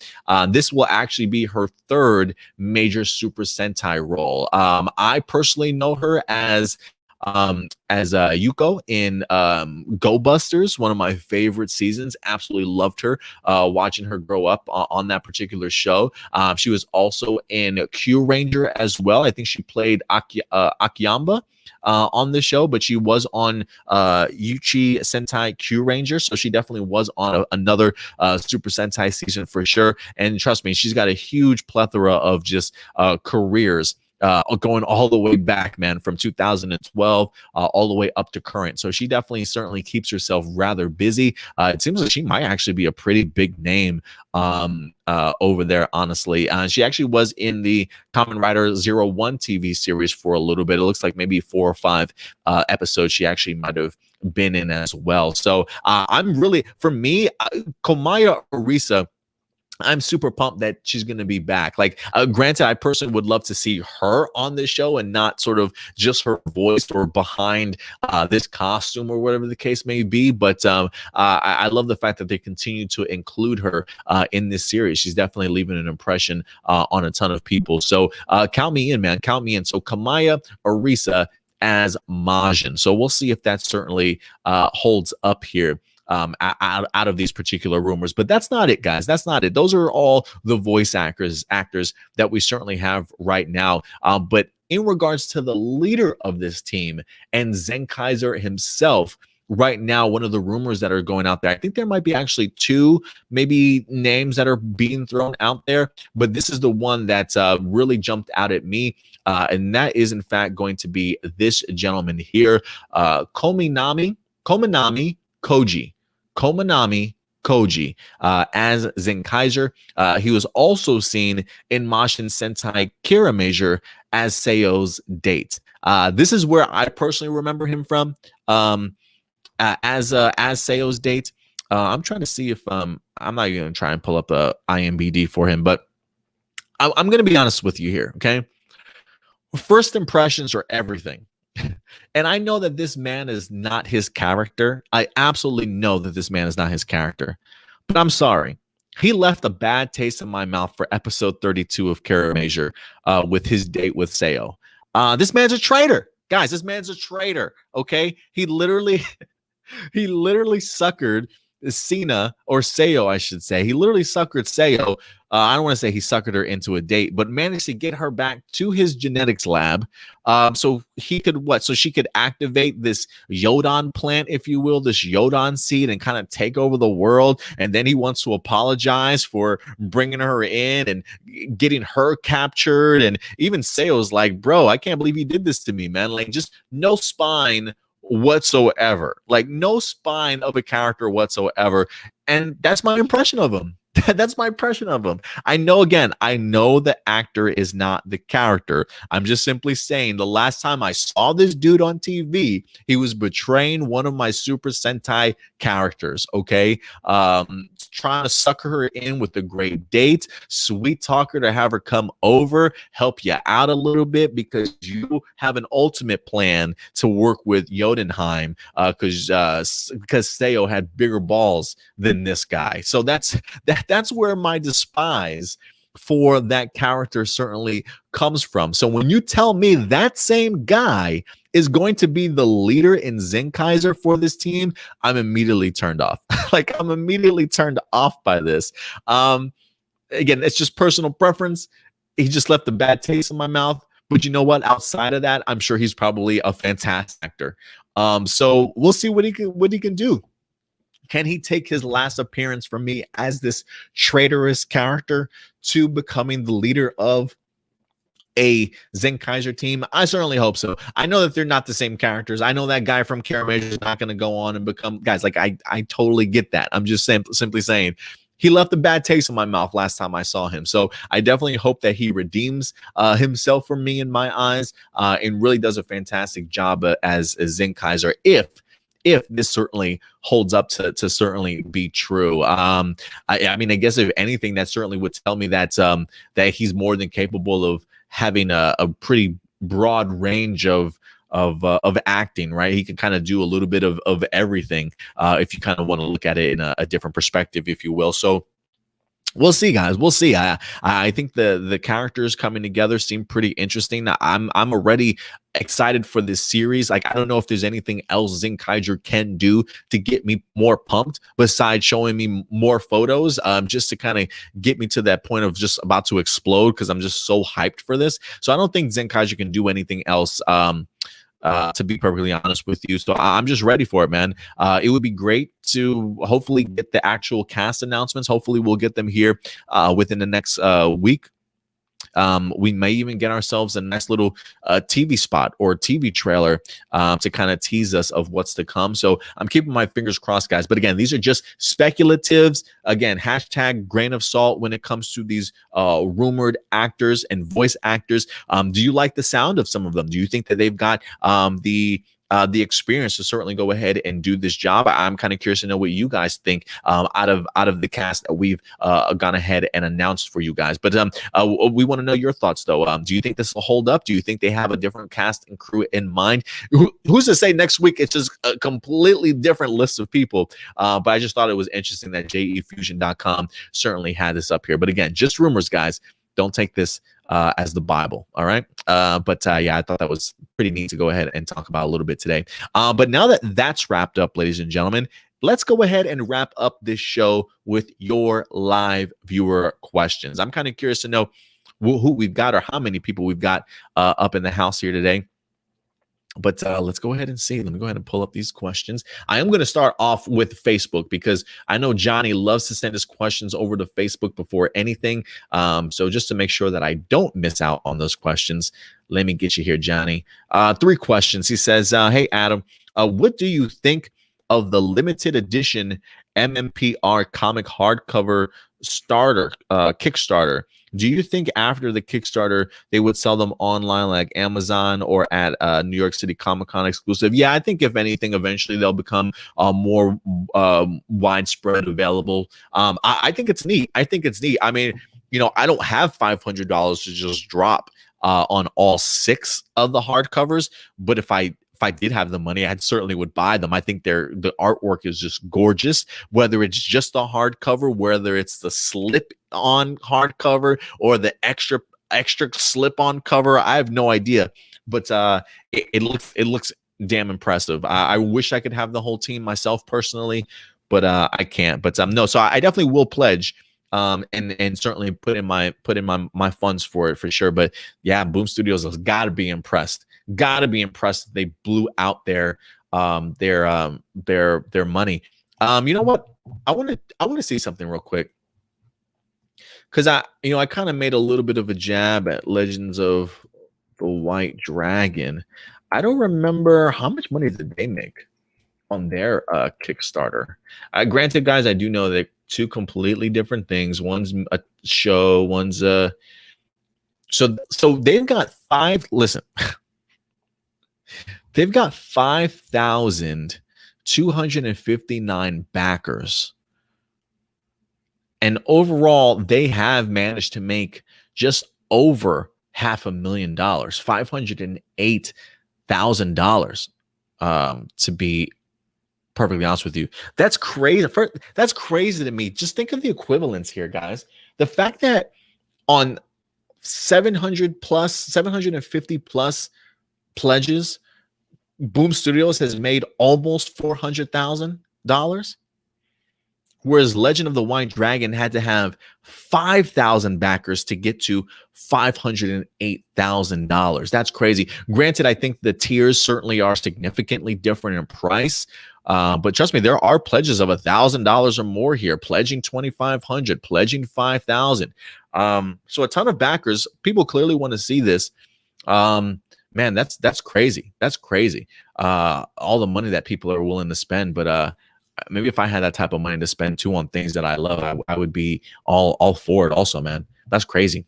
Number 2, Johnny says, I think the Red Ranger for Jonathan Entwistle's film should be a female, honestly. What do you think? Yeah, I think it's time, man. I think it's time. I think out of the two biggest, I don't want to say complaints, but the two biggest things that people have been asking for, I feel like, is either an Asian Red Ranger or a female Red Ranger. Mostly female Red Ranger, I feel like. But we're in a new day and age here, guys. I mean, we've had one female leader out of the 27 plus years of Power Rangers, 25 plus years of Power Rangers. I think it's about time, and let's get a little bit more with the times here. Again, I think Jonathan Entwistle does do some really great female characters. I think he could probably really do a fantastic female Red. I hope we don't go back to the same old trope of a male Red Ranger here. If we're reimagining and rebooting this universe, let's take some chances. Let's do some things that are really going to open some people's eyes. A red female Ranger, give me a male Yellow Ranger, right? Let's change this up a bit. Let's have some fun and see what we can kind of create at the end of the day. So yeah, I do think it's time for a female Red Ranger, honestly. You also say, I have a feeling we could see Boom Studios and Kickstarters do a Go-Go Power Ranger hardcover as well as a future Mighty Morphin and Power Ranger hardcovers too. What do you think? I'm pretty sure they probably will once Mighty Morphin and Power Rangers gets enough issues. I feel like all series kind of do that. Once they get a few volumes out of the way, out of every 7 or 8, they'll probably put out a new hardcover or a paperback something collection. I wouldn't be surprised if eventually we do get hardcovers for a lot of these things. Go-Go Power Rangers, I'm not sure. They even said in the Kickstarter that they were going to be including some issues of Go-Go Power Rangers that were tie-ins to some of the bigger events, if you will. So I don't know if that will mean it should get its own hardcover or not, or if they're just going to throw issues into the Mighty Morphin. So no, I would say no to Go-Go Power Rangers hardcover, like a deluxe like that. But I could see that happening for the other series. Also, here's my fantasy for Jonathan Entwistle's Power Ranger movie. Amber Frank as the Red Ranger, Nathaniel Potvin as the Blue Ranger, Brandon Soho as the Black Ranger, Danielle Perkins as the Yellow Ranger, and Paris Barelik as the Pink Ranger, or the kids of Cobra Kai like Miguel and Sam. What do you think of my picks? Also, Scrozzle for Dino Fury. I do hope Scrozzle comes back for Dino Fury. I honestly don't know any of these actors, man. Amber Frank, American actress. Yeah, I'm not familiar with what she's been in.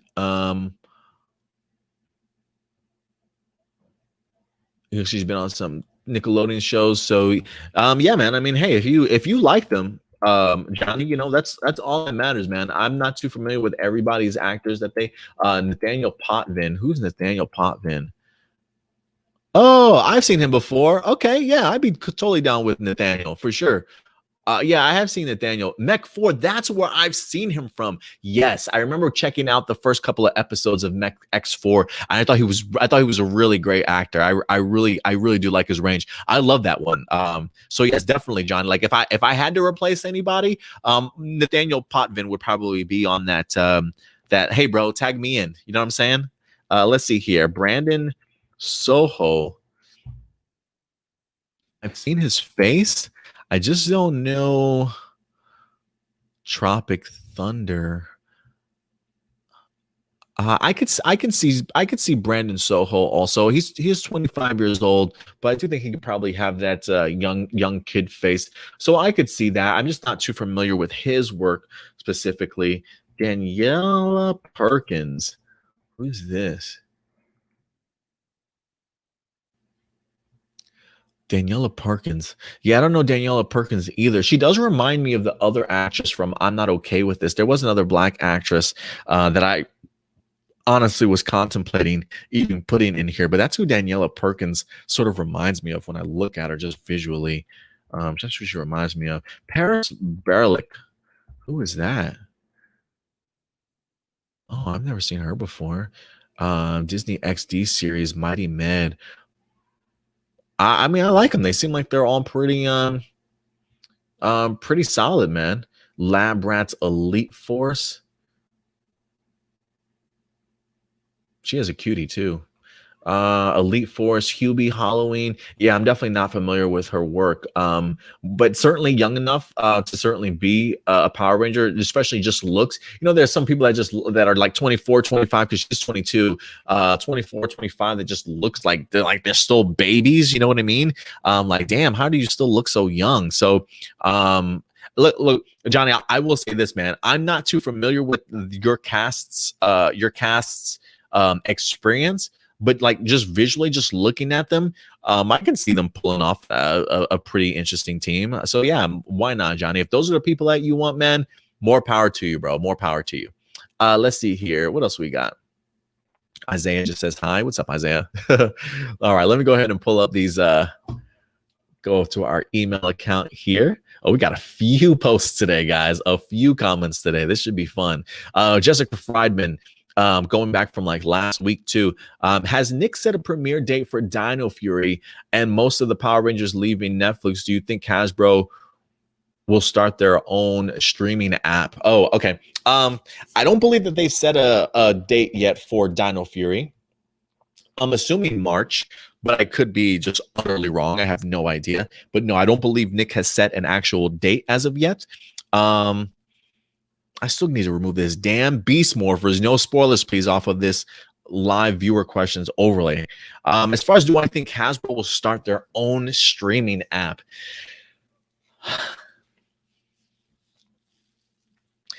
Selfishly, I want them to, because of the fact that I really would love to see all their Hasbro's properties all on one thing that they've built for themselves.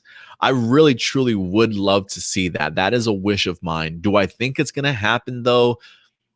No, I don't. I'm part of me is hoping that they rework a contract negotiation with Netflix. If you're not going to do that, I wouldn't mind. I feel like I'm opening up a little bit more to the CBS All Access or Paramount Plus thing. It's not my first choice, honestly, but the only thing that I will say, well, I don't necessarily know if I have a preference of where I want Power Rangers to land. I just want Power Rangers to be out there and available. I was talking with AJ the other day, and I see the appeal of Power Rangers going to Tubi TV. I see the appeal. Like, I could see why people would consider that. Considering all of the other Hasbro like G.I. Joe cartoons are there. Transformers cartoons, people tell me, are there. It's free, you know what I mean? So that would certainly help. But when I look at the reach of UBTV, one, it's not international. I think you get USA, Mexico, Canada, and Australia from Tubi TV. Overall, they have about 33 million subscribers, I believe. Overall, about 33 million subscribers. Compared to that, when you look at Netflix, domestically, just here in the US is like 90 million subscribers. Internationally is like 195 million subscribers worldwide.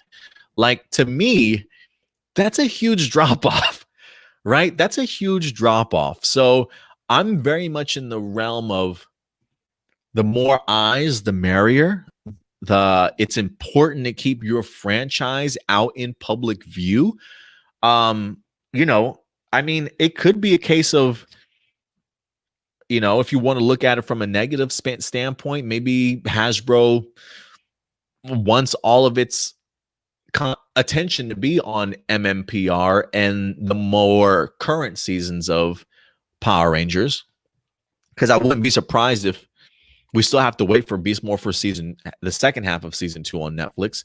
I'm pretty sure Dino Fury probably will be dropping on Netflix also for a certain time period. So, I mean, who knows? Maybe Hasbro, when they're reimagining or rebooting, wants people to not necessarily keep Power Rangers available somewhat, but maybe not into the forward consciousness of everybody. So they make it available free, but not to too many eyes, because they really want the focus to be on MMPR.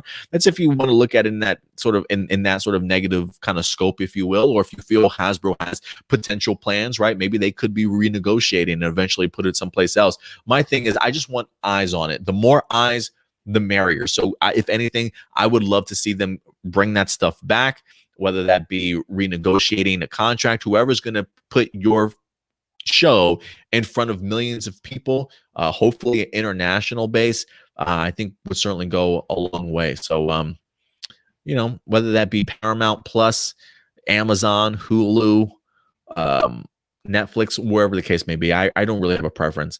Jessica Fryman also asked, hey, Adam, would you like to see Power Rangers series about the early days of SPD and Time Force? It has production started on a new Power Ranger movie. No to both of the questions. No, I don't necessarily need to see an early days of SPD or Time Force series. If anything, you know, if you want to tell that in comic book form, that's perfectly fine. If you want to tell that in animation form, that's fine. I just don't need an entire series dedicated to that. I would be okay with not having that around. And has production started on the new Power Ranger movie? No, I don't believe so. I think if anything, I wouldn't be surprised if they are in the process of casting, or if they're in the process of at least maybe, I would assume the script's probably maybe going through a couple drafts to make sure that they have exactly what they need. And at the end of the day, also maybe looking at some people that they have their eyes on. So we'll see. We'll see. Oops. Damn it, Adam. Wrong button. Let's see here. So no, I definitely don't think they've started filming or anything like that. I wouldn't be surprised if they maybe they're in the process of reaching out to some people's agents. Who knows? AJ, Dino Knights Fight for Your Rights got a couple questions. The Robot Ranger episode of Power Rangers Turbo, what was your reaction when you saw the episode for the first time? I'm gonna have to rewatch that season, man. It's been forever since I revisited Turbo. Did you expect the twist at the end where Justin himself was a robot clone, just with his memories removed as part of a Rangers experiment? Do you wish he had more episodes on Robot Rangers in Turbo and other seasons that came after? I'm gonna have to rewatch that episode, bro. I really don't even remember that episode with Justin. I try and block out Turbo as much as I possibly can, to be honest with you. It was a season that just left a terrible taste in my mouth, and I think I just watched it and just kept breezing through it just so that I could get through the season.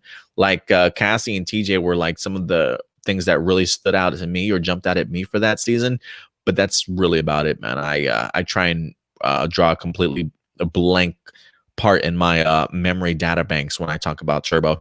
For Power Rangers Dino Fury, do you think we'll get the Master Rangers?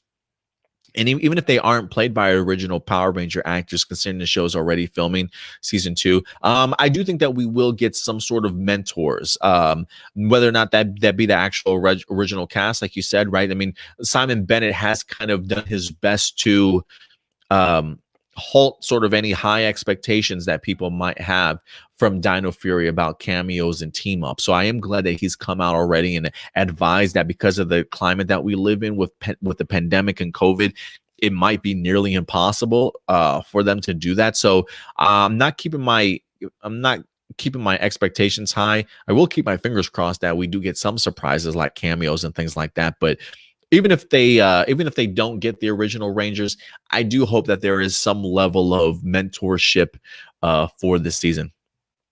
What were your best and worst pilot and series finale of Power Rangers and Super Sentai?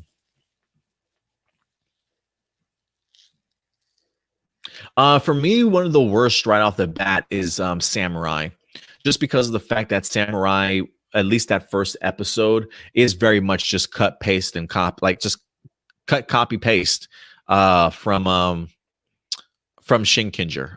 It was probably one of the most uninspiring, uncreative episodes of Power Rangers I've ever watched, because it did feel like it was almost like scene for scene, exactly like Zenkaiger when you first kind of open up. So was not the biggest fan of Samurai's pilot episode at all.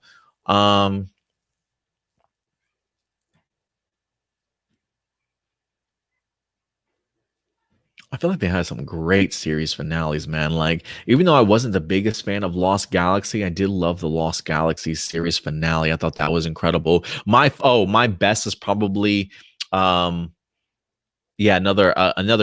so a great pilot, Time Force, series finale. Definitely Lost Galaxy is up there for me as well. So yeah, those are just a couple of them.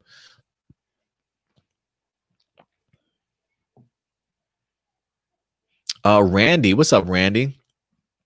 A couple questions. Do you think we'll get cameos from Aqua Ranger and Big One in the upcoming Super Sentai season? Bam, are they still alive? They still kicking, huh? If so, yes. If so, yes. Are you excited for Power Rangers movie coming up? And if so, what are you looking forward to the most? I'm trying to see how original they're going to get. I would love the idea of a 3-member team to start off with. I love the idea of an original cast, like original group of characters. I hope they just find a really great balance for it, not just story building and character development, but great action, great martial arts, just a well thought out stuff for a lot of these characters. So that's really what I personally would love to see when it comes to the Power Ranger movie. But I'm super excited for it. Like, I really am. I want to see what Jonathan Entwistle and Brian Edward Hill really come together and create for us. You also say, with Power Rangers leaving Netflix, do you think that Hasbro should just do their own streaming service, possibly call their service E1 Plus? I feel like maybe are more and more people coming on board with this notion. It's just weird to me. Like, I don't want to say weird as in a bad way, but I just remember I felt like it's been a while since I brought up the idea of Hasbro possibly doing their own streaming service. And I feel like just now it's maybe picking up some steam that it's a possibility that it might happen. I mean, I feel like I talked about this like 2 years ago almost. And now I feel like I'm the one that's jumping off the bandwagon of Hasbro doing something themselves. I mean, the EU Entertainment One purchase did allow them, to add a ton of intellectual properties that they own, a ton of content. I think their thing said like 40,000 hours of TV or like movies or whatever the case may be. So I definitely do think they have the content to start off with. Like I thought it would be really great, like if they wanted to roll out another streaming service, to have Power Rangers as a brand new sort of original series for that series, for that streaming service, to kind of at launch, if you will. But I don't know. I don't know if that's the route that they're going. Like, some people would say entertain Paramount Plus or CBS All Access. I don't know how many members they have, but I feel like I forget that I even have CBS All Access. That's how little I actually watch that show. It does have a huge Star Trek following, so it has already dabbled in sort of that sci-fi element, if you will. I'm a part of me is just kind of very much on the Netflix bandwagon still. I mean, Jonathan Entwistle clearly has a relationship with Netflix. He's done 2 series through them, if you will. But with Power Rangers, it might be a little bit different because when it comes to Power Rangers, I mean, how many seasons are we expecting here, right? We don't know the format of the show. So I just don't know. From say a streaming service for Power Rangers. Like Netflix does have a tendency of canceling its shows after like 3 or 4 seasons. Does that mean that we can only count on Power Rangers to be on Netflix for so long, and then it has to move someplace else or get canceled, right? So I don't know. I just hope wherever Hasbro decides to put a brand new Power Rangers series or movie, if it doesn't go to the theaters, I just hope wherever they put it at, they're keeping all that kind of stuff in mind to make a banger of a show, to be honest with you. But there's always a possibility that they can roll out with their own stuff. L'Oreal, what's up, L'Oreal? She's got a couple questions. Once Zenkaiger starts up, who would be your favorite Ranger? I have no idea. It hasn't started up yet. I have no preferences as of right now. I can't go into a series expecting the one particular person to be my favorite. I'm going to really give them all the chance to shine. I mean, right now, Zenkaiger, just because, one, he's human, and I really love his suit. I think, his suit just popped. So all my attention is on Zenkaiger. So we'll see if he winds up becoming my favorite character. But going into the show, I don't know enough about them really to have a favorite, besides just a brief synopsis of them. I mean, maybe Majin, just because her design is pretty cool. But I guess I don't want to say my favorite Ranger, just somebody I'm really interested in checking out. I've been meaning to ask you this for Karamasia, the rap battle. I mean, wasn't it awesome that Juro rapped against his own Zord and won? When I look at the rap battle, I wouldn't even necessarily say that Juro won. I feel like they both won, almost like what they were both rapping about and how they kind of changed their disses to sort of like gratitude. Like they both started doing it, right? Like they weren't even insulting each other anymore. So it definitely felt like a win for the both of them. So I wouldn't necessarily say Juro won, but not bad. Definitely no Eminem, but Juro spitting them bars. Okay, man, that's cool. You say, though his rap skills need work, definitely have to give this to my sweet Babu. He rocked. Yeah, Juro did certainly impress for sure. Liked your choices for the Ranger from your fan cast, by the way. Thank you, L'Oreal. I appreciate that. Thank you very much. Marcelino Vasquez has a couple of questions here or comments. In my opinion, I think Power Rangers YouTubers should act more like PokeTubers. What's that? As in they should have cute and funny cartoon mascots. Okay. Frequently make videos with their Power Ranger YouTubers. Do you agree or disagree? I can list several poker. Yeah, I have no idea what that means, but no, I mean, a cute, funny cartoon mascot.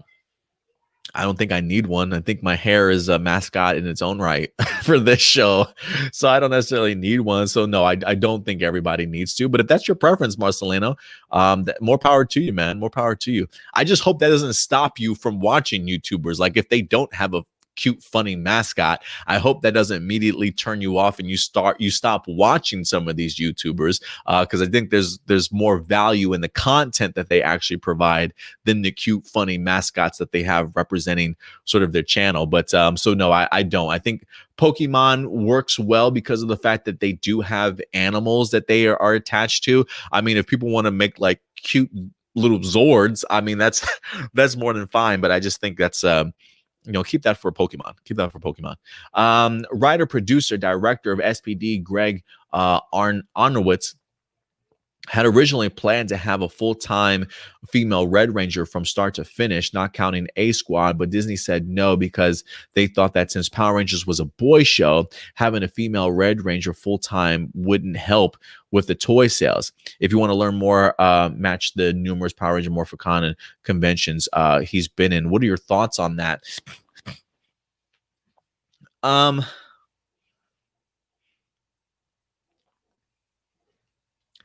Do I think there's some merit behind it? I mean, maybe. Um, you know, SPD was forever ago. Times have changed since then. We are very much getting into a brand new world of inclusion and diversity. So, no, I mean, it's almost like saying what females don't like action, females don't like martial arts or karate or beating people up or lessons of the day. I mean, girls buy toys, you know. I mean, it just depends on if you don't do it, you'll never know, right? Like if you don't do it, how do you know it's going to be successful? I mean, if you just automatically categorize Power Rangers as a boy show, I mean, that's fine, but why can't it be a boy show with a girl at the forefront? Maybe if anything, maybe that'll attract more females to Power Rangers to not think that it is just a boy show. Like when you start getting into that mindset, you start making your own franchise smaller. You know what I mean? You start keeping your franchise to just one demographic, boys. Like, no, you don't think other females out there want to see them at the forefront, them as the leader of a team? So no, I think that's a closed-minded way of looking at it. And granted, listen, I don't know. I don't know toy sales like that in regards to if you look at other female-led series, do they sell action figures more than boys? You know, I think it's the idea if you don't put a female at the forefront of a boy show, how do you know it's not going to sell well? How do you know, that girls won't come on board and help increase your sale? Because now you got a show that's not just a show for boys. So I'm since SPD we have as a culture, as a country, also we've moved on from that. I hope so. I just think that's just small-mindedness and shrinking your own franchise. Just a completely different direction, man. Completely different direction. But thank you for the question, Marcelino. I think that's a really interesting question to certainly bring up. So thank you very much for that. But yeah, no, I'm not in that camp, man. I'm not in that camp. Let's see. All right. I think other than that, guys, I think that probably rounds up all of our questions for today. So if anything, I'm probably just going to jump into the live chat with you guys for a little bit, hang out with you guys in there, see what some of you guys are saying before we move on and wrap up this episode here.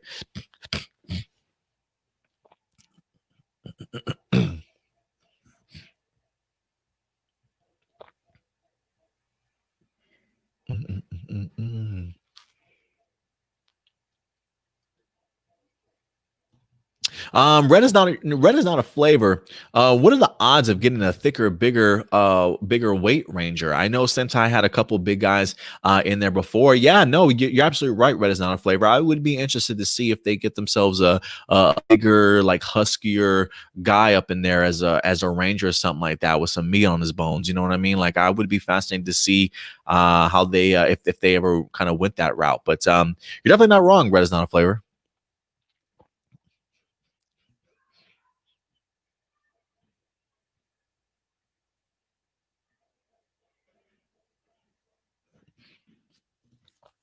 Mike Knight Hero says, I would like to see Jonathan make a show focus on a Trinity Rangers. Are you talking about like just the idea of 3 Rangers in general as like in the Trinity? Or is there like another group of Rangers out there that I'm not aware of?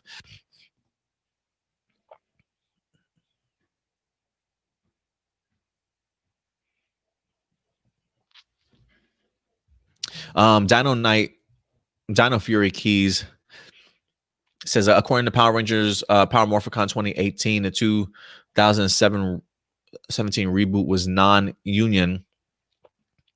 Oh, the 2017 reboot was non-union because Saban kept it that way, like the show. So hopefully Hasbro and Entwistle changes that. I hope so too. I feel like most actors want to be a part of the union to protect themselves.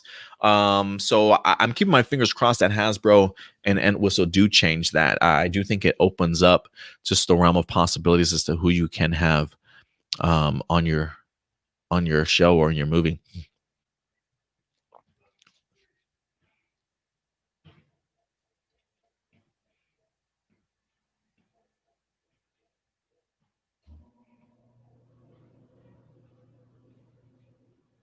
Usai, what's up, Usai? He says, as a person that works in entertainment in New York City as a professional dancer in commercials, film, and televisions, yeah, I have an idea. This isn't Saban cheating these guys out of money. Hasbro has a different management and probably different contracts. In this film, he's talking about not a TV series. Yeah, so I think if anything, those are different rates, regardless if you're a union or not. So yeah, looks like you guys are having some conversations there in regards to uh, union or not union for this show.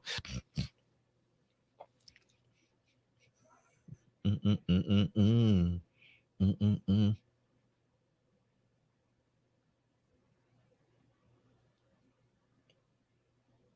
I guess going back to the Kickstarter, Johnny says, I need this so much, but looks so expensive. I might need to get one if I do. Yeah, I'm just gonna go with one. Like there's one up there that's like 100 or 125 bucks. I'm probably gonna try and just knock one of those volumes out, honestly.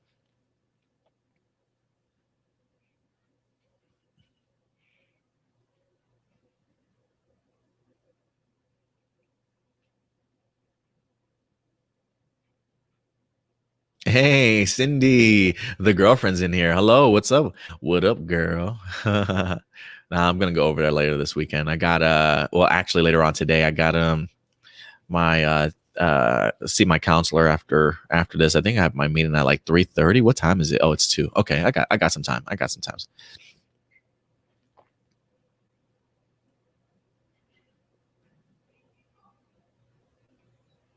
Mm-mm-mm-mm-mm.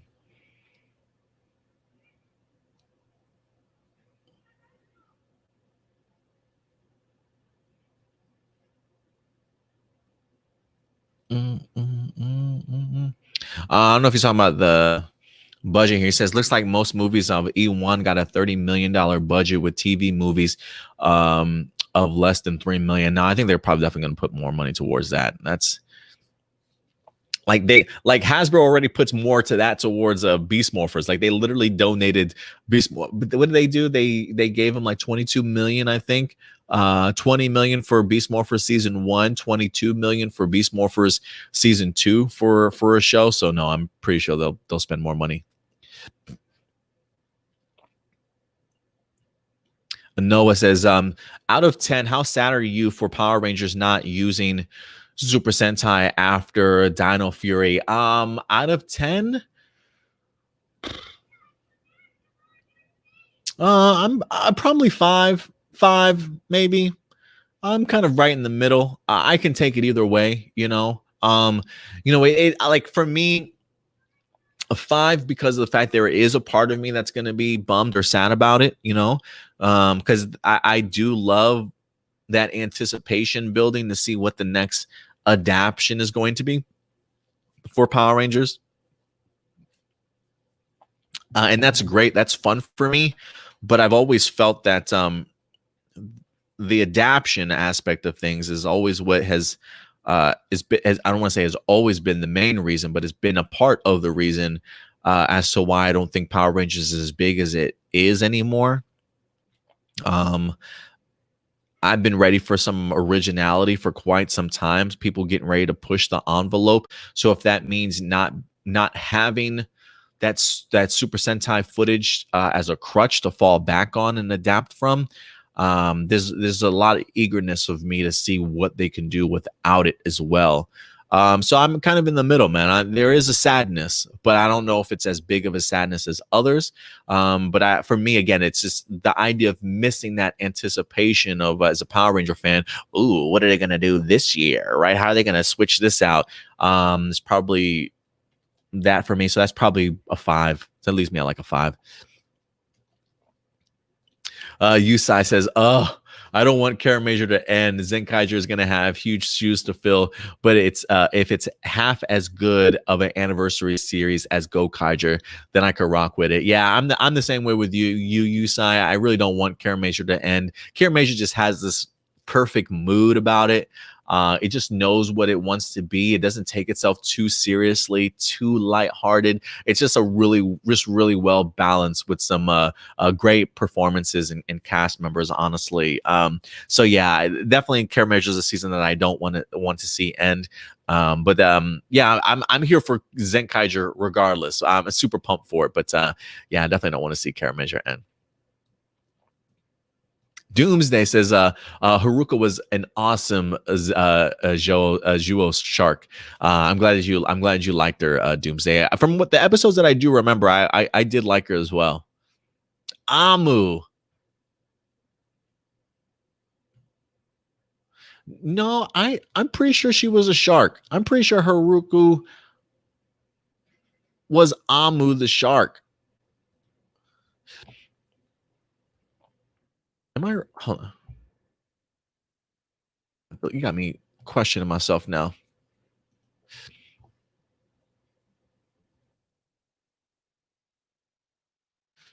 And now you got me questioning myself, man.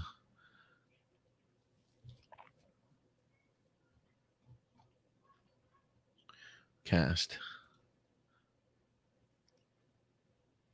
Amu. Haruka.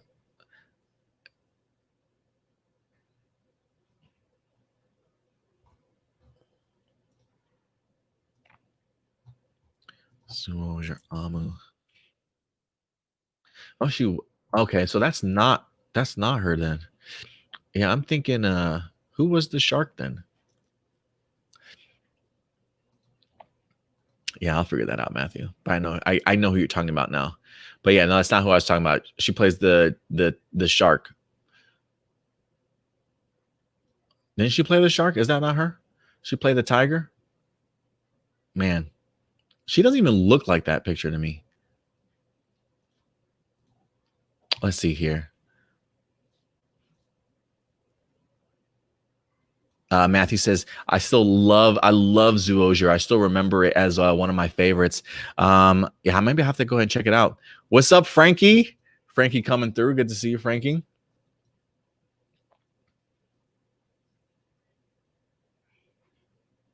Not Ultra in here. What's up, Not Ultra? Appreciate. He says Zyuohger is meh. But he also says not real soldier bad, but just kind of stale and boring.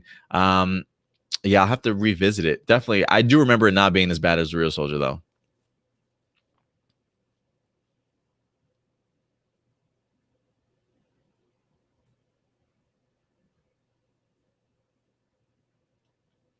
Doomsday says, fun fact, the girl that might be playing Zenkai Majin previously played Yuko. Yeah, we did talk about that.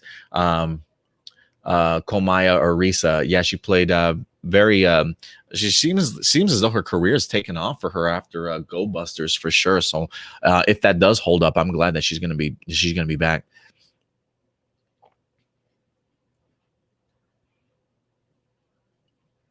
Doomsday says, I didn't know she was in Q Ranger. Yeah, me either. I didn't know. I'm assuming maybe she was a voice. I think she might have been a voice actor for that.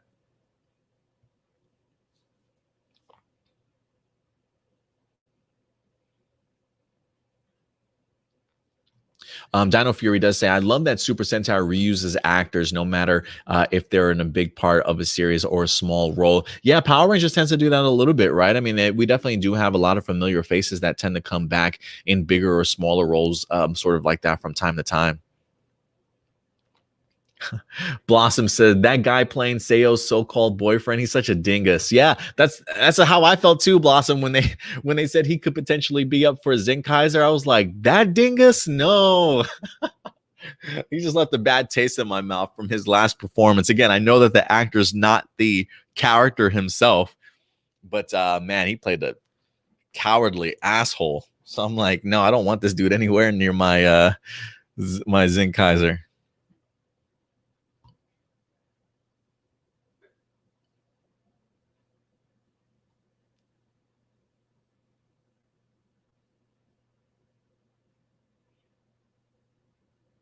And apparently we're not the only one. Matthew's like, I'm still enraged from that guy for messing with Sayo, which reminds me, stay away from her.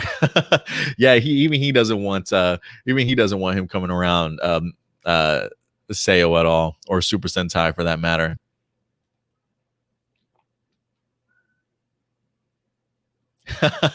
Red is not a flavor. Says the only face of Zenkaiger better be amazing. He has a lot of heavy lifting to do. He absolutely does, right? Especially as the only human on that team. We'll see, man. I'm really excited to see like what the personalities are going to be like from the Kinkonoids. If some of the concept art that we talked about a couple of weeks back when we broke down some of the characteristics of this team, they all seem like they've got great sort of attributes about them that I think will bounce off of Zenkaiger sort of really well, regardless if they're robots or not. Like, I just make that comparison to Go Busters. Like, despite the fact that they were buddy roids and they didn't have human faces, our Go Buster teams really made them feel like a part of the family. Like, just their personalities, the pushback, the love that they all showed to one another, the conversations they had. It's very much possible to have a really great, compelling season. This even without, even with limited sort of human interactions, if you will. But yeah, definitely still some heavy lifting, and we'll see if they wind up getting some other members at some particular point in time as we go further along.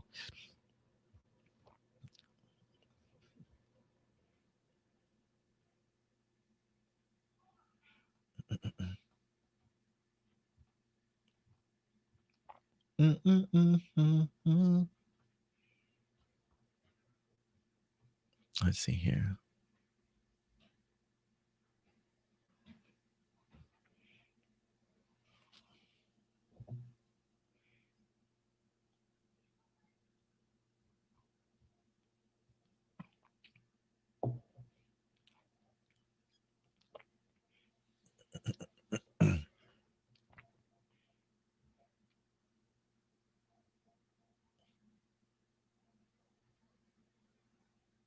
I did have dang it, I lost what I was going to pull up. Sorry.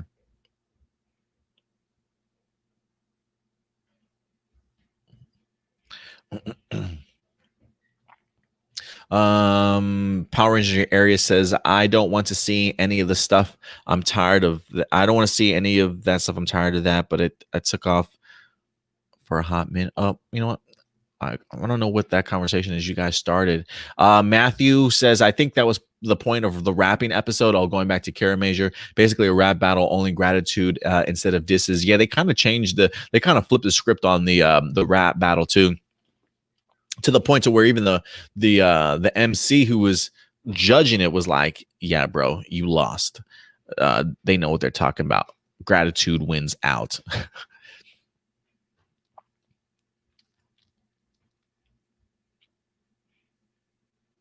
Yeah, Jack says, yeah, girls want action figures too, man. Come on. Let's not just exclude the women here. Girls want action figures too. Like my girlfriend, she's I believe a blue belt. No, a purple belt. I believe she's a purple belt in Brazilian Jiu-Jitsu. So she's a girl that loves her some action, man. She loves being able to tumble, submit me from time to time. Okay, babe. Okay, babe. No, I'm just kidding. She never choked me out. She probably could. She probably could. But there are women out there that love action, man. Just show them that they could be Power Rangers too. You know what I mean? Red is not a flavor. Says, personally, I think the PR community is much more open to female representation than other fandoms. If people in change in charge would just get out of their ass and try something new, we could show them.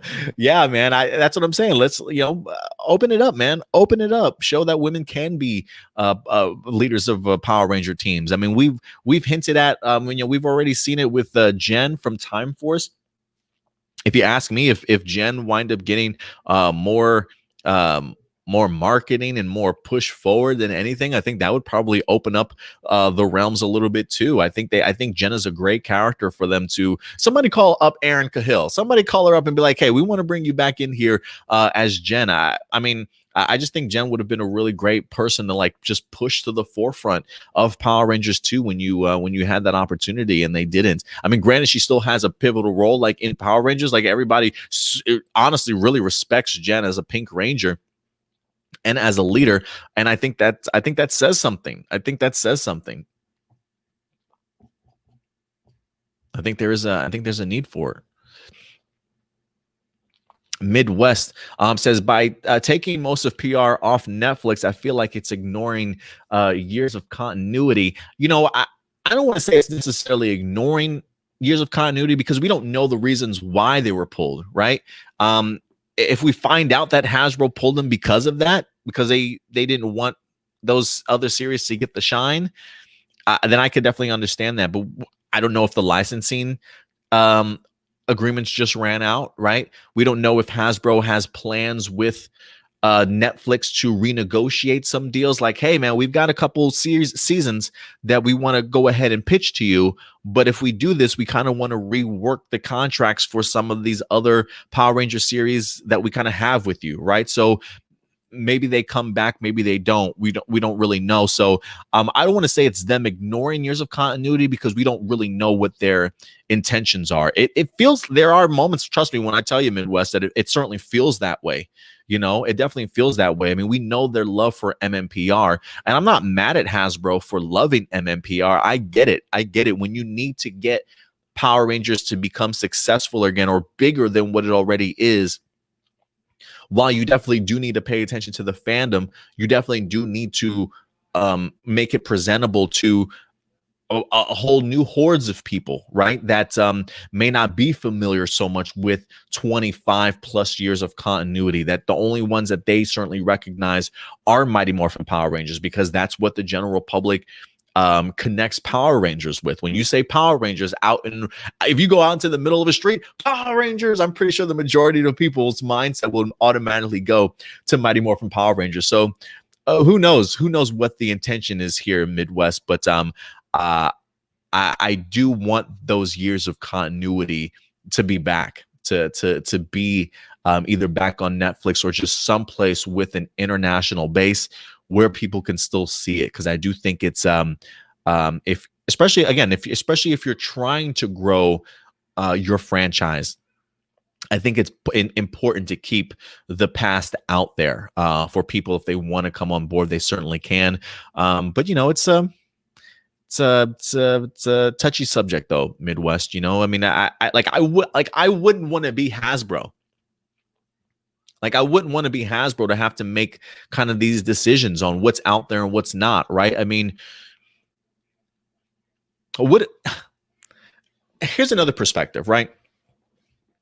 We kind of just compared this to the idea of Boom Studios comic books, that maybe there are some people out there that want to get into Boom Studio comics, but maybe feel a little bit intimidated. Why? Why would they be intimidated? Oh, maybe because there's 55 plus issues in this series. You're right. You don't know where to jump in at. You don't know if you jump in here, maybe you'll be lost, right? You won't know what happened in the past. You don't really know what's transpired, sort of thing. It can be intimidating. It can be intimidating for some people. And granted, while I think most people don't know that there's 25 plus years of Super Sentai, of Power Rangers. Hell, some people don't even know Power Rangers is still on television. Okay. I do think that it can be intimidating for people that maybe want to come into the fandom to realize, holy shit, there's 25 seasons of Power Rangers. I got to watch all of that to understand Power Rangers. Like, that's an intimidating proposition. That's intimidating, right? How do you eliminate that? if going forward, your main focus is that of Mighty Morphin Power Rangers, again, we don't know if that's the route that the movie's going or not. I feel like that's rumors and speculation. That's what we're getting a feel for. Just eliminate the worry of people having to think, I've got to watch all these seasons. No, just Mighty Morphin, man. If you just focus on Mighty Morphin, maybe you'll maybe be in tune with what we're trying to create, certainly kind of going forward, right? Like that's another perspective, but it's not a perspective out of hate towards the fandom, you know, like it's not, I don't think that's a perspective that Hasbro would have where it's like, we want to stick it to the fans, where it's more or less like, how can we ease new viewers maybe into Power Rangers where they don't feel like this immense pressure of having to watch all this? Again, I'm just throwing out ideas and speculations, but just different points of view, how to view it, instead of just the idea of Hasbro's out to get us or Hasbro's out to ruin our continuity or ignore continuity. It might be other reasons behind it. You know what I mean? I'm no fortune teller, so I don't know. I'm just throwing out ideas here. It could be that they just want to ignore the past, or maybe they want to make it a little bit more accessible for new viewers. I don't really know. But I will say this, Midwest, like you, I feel like it definitely needs to be somewhere, right? I don't like that idea of completely removing it.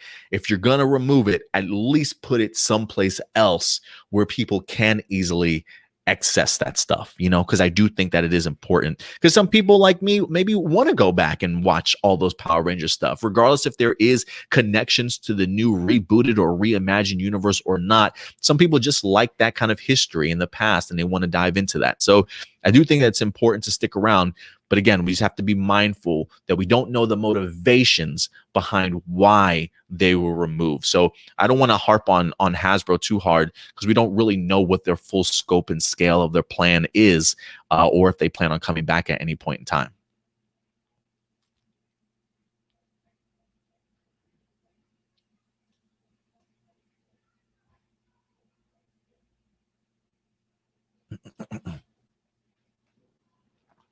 Dino Fury says, I'm glad Chip Linden was able to bring back Austin for Beast Morphers while keeping himself protected in the unions like his job and insurance. Still wish he had a full morph. I do wish that he had a full morph too. I mean, hell, granted, like I was a big fan of the anniversary. I thought the director was perfect for it. Like the flipping of the coin and it flying in the air and then he grabbing it like, yo, that you think that's an army? This is an army. Like, yo, okay, Austin, you got me hyped just thinking about that scene. I might have to go back and check it out again. I definitely wanted more for sure, but the moments that I did see geeked me out enough. But yeah, I don't see why we couldn't have gotten a full morph, guys. Like, I really don't see why we couldn't have done that.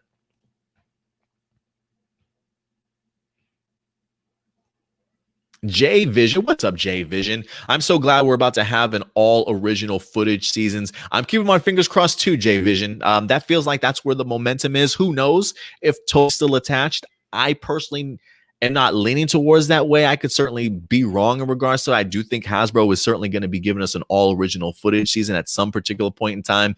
And be on the lookout to see what Dino Fury looks like. You know, I felt like Hasbro did a good job of, as the season progressed, especially with Beast Morphers, you can tell that they were definitely utilizing a lot more original footage than feeling dependent on Super Sentai footage. So I would definitely expect that to continue to grow for Dino Fury, honestly. So we'll see what happens.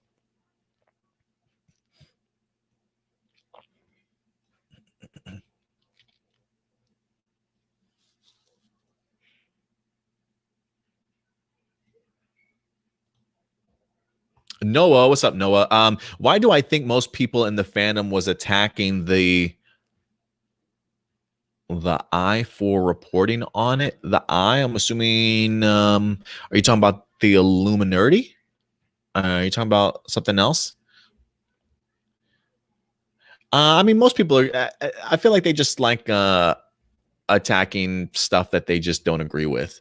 You know, I think we've become a society of attaching ourselves to only people that agree with us or only people that have the same mentality as us. So the idea of like you hearing news about your fandom that you're not pleased with or you don't want to happen, the idea of having somebody like an Illuminati or another group to report on news that you might not be satisfied with, I do think that we tend to be quick about attacking people just because they don't share the same views or beliefs as us, just because of the fact that it is something that's against what we want for our own fandom, instead of being able to kind of take a step back and think about it a little bit more. I think we're just a very reactionary group, and that's why I always tell people all the time, like, hey, if you're not subscribed to this channel,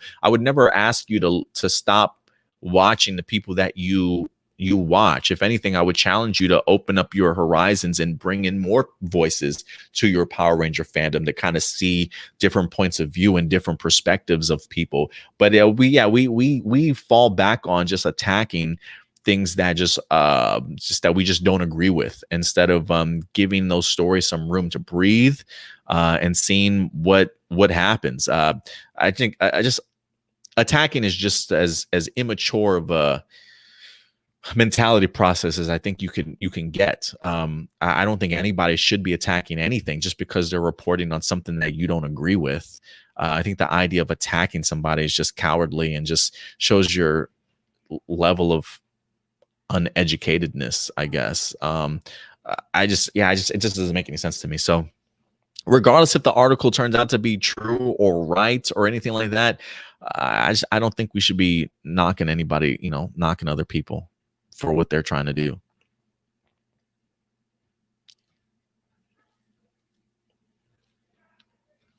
Hey, I believe you, Matthew. I believe you, Matthew. So I'm telling you, Adam, I know Zyuohger like the back of my hand. I'm positive Amu was the. You're right. You're absolutely right. Sella was the Zuo shark. Absolutely right.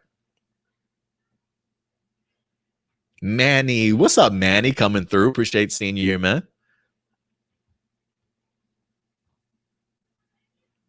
Crystal Cummings in the house. What's up, Crystal? Look at that. You and Noah share the same last name. I'm kind of curious. Are you guys the same person? Are you related? Just share the last name? I'm kind of curious. But what's up, Crystal? Good to see you coming through.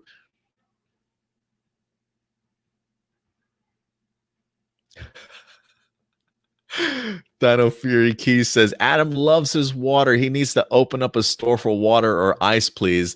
Yeah, hey man, like if any of those water companies want to just sponsor me, send me a couple packs of water on a weekly basis, I'll be cool with that. Like if I would like, can you imagine being sponsored by water? Like I would hope I would be sponsored by something else. But like, hey, I drink enough water on this show, so why not, man? Why not?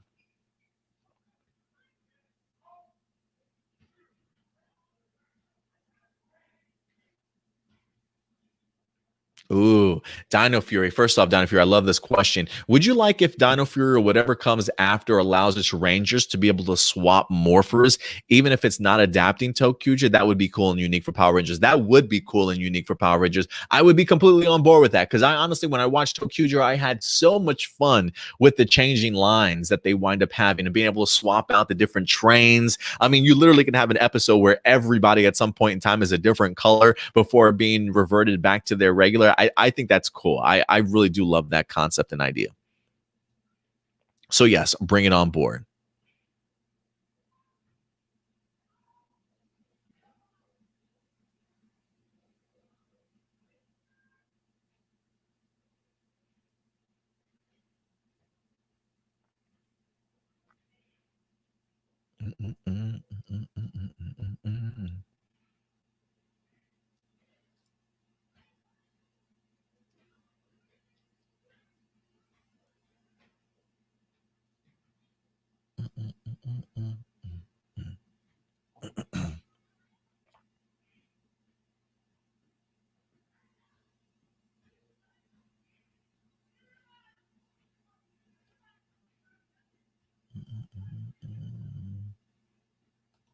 Marcelino Vasquez.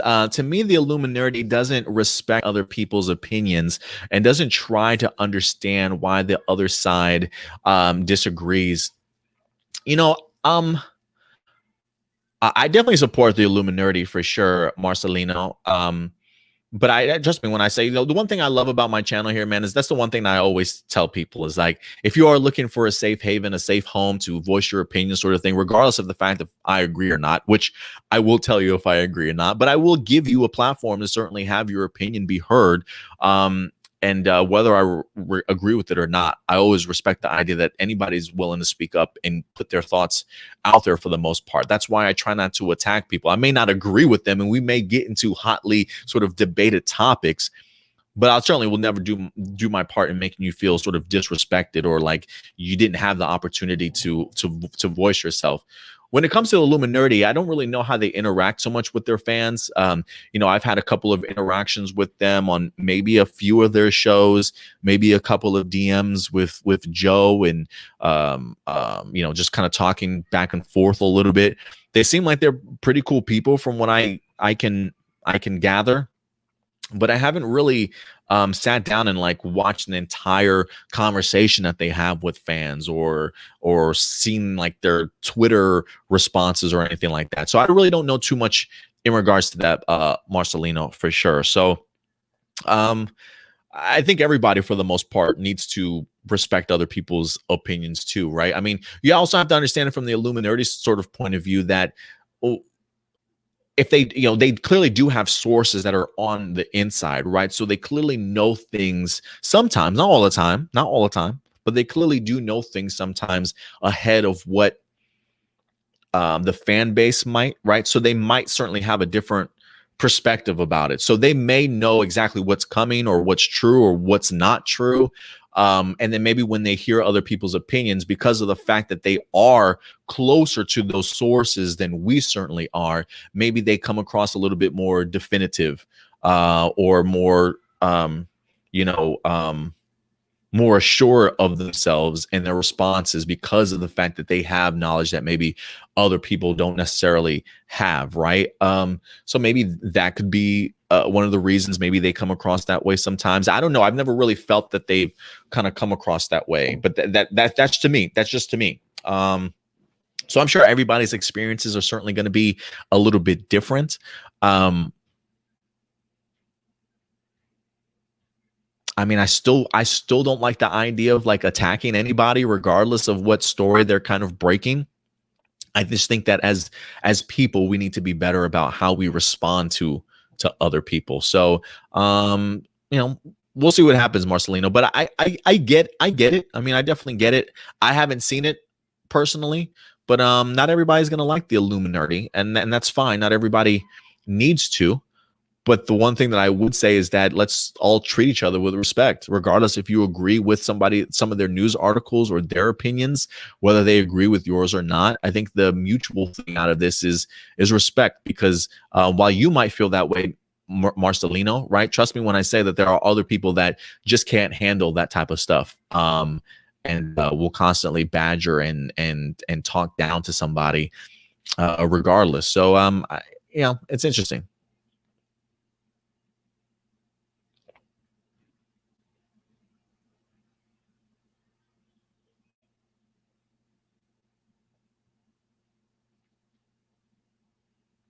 Yeah, I mean, Resident Flavor says they really get in their feelings a lot. They get so hurt when they get pushback. They should just let their reporting and sources stand on its own. You know, listen, there is a. I will say this, guys. I'm going to say this real quick, and this may not be a popular opinion for many people, and that's okay, because you know me. I don't mind voicing my opinion and people not being on the same page as me. I do think that people can get in their feelings sometimes. I do. And I think that's, I do think that that's a natural thing. I agree with you that sometimes people should let their reporting and sources kind of stand on its own, right? If you know you're right, if you know the information that you have is pretty concrete, right? There's really no reason to have to push back. Let this story kind of unfold. And then, you know, the people that did push back and you kept your mouth shut, then they'll be eating crow sort of all day long, right? That's what red is not a flavor means. You let your reporting and your sources sort of speak for themselves, stand on their own. People will come to kind of trust you if your reporting and sources are solid, right? There shouldn't be a need to kind of push back. But I will say this, man. I will say this. As a content creator myself, okay, I personally have never had to experience the level of pushback that the Illuminati has. The level of pushback that they've probably have gotten even from their hashtag days. Okay. So I don't want to act like the Illuminati is like dishing all this stuff out on their own. Let's call it like it is. All right. There are times, especially as a content creator, where you take that chance and that risk to put yourself out there, to provide content, to provide information, to put your own opinion out there on things. And sometimes when that happens, there always will be some sort of pushback. And to be honest with you, man, sometimes is it easy to turn a blind eye and say, yeah, my reporting and sources are going to stand for its own? Absolutely. Absolutely. There are plenty of times when I just tell myself, you know what, that comment's below me to even respond to. All right. But when you've been making content for so long and you've been out in the public space and you constantly get battered with people saying fake news, nobody wanting to know, always bitching about the information that you're dropping, even though it does sometimes turn out to be true.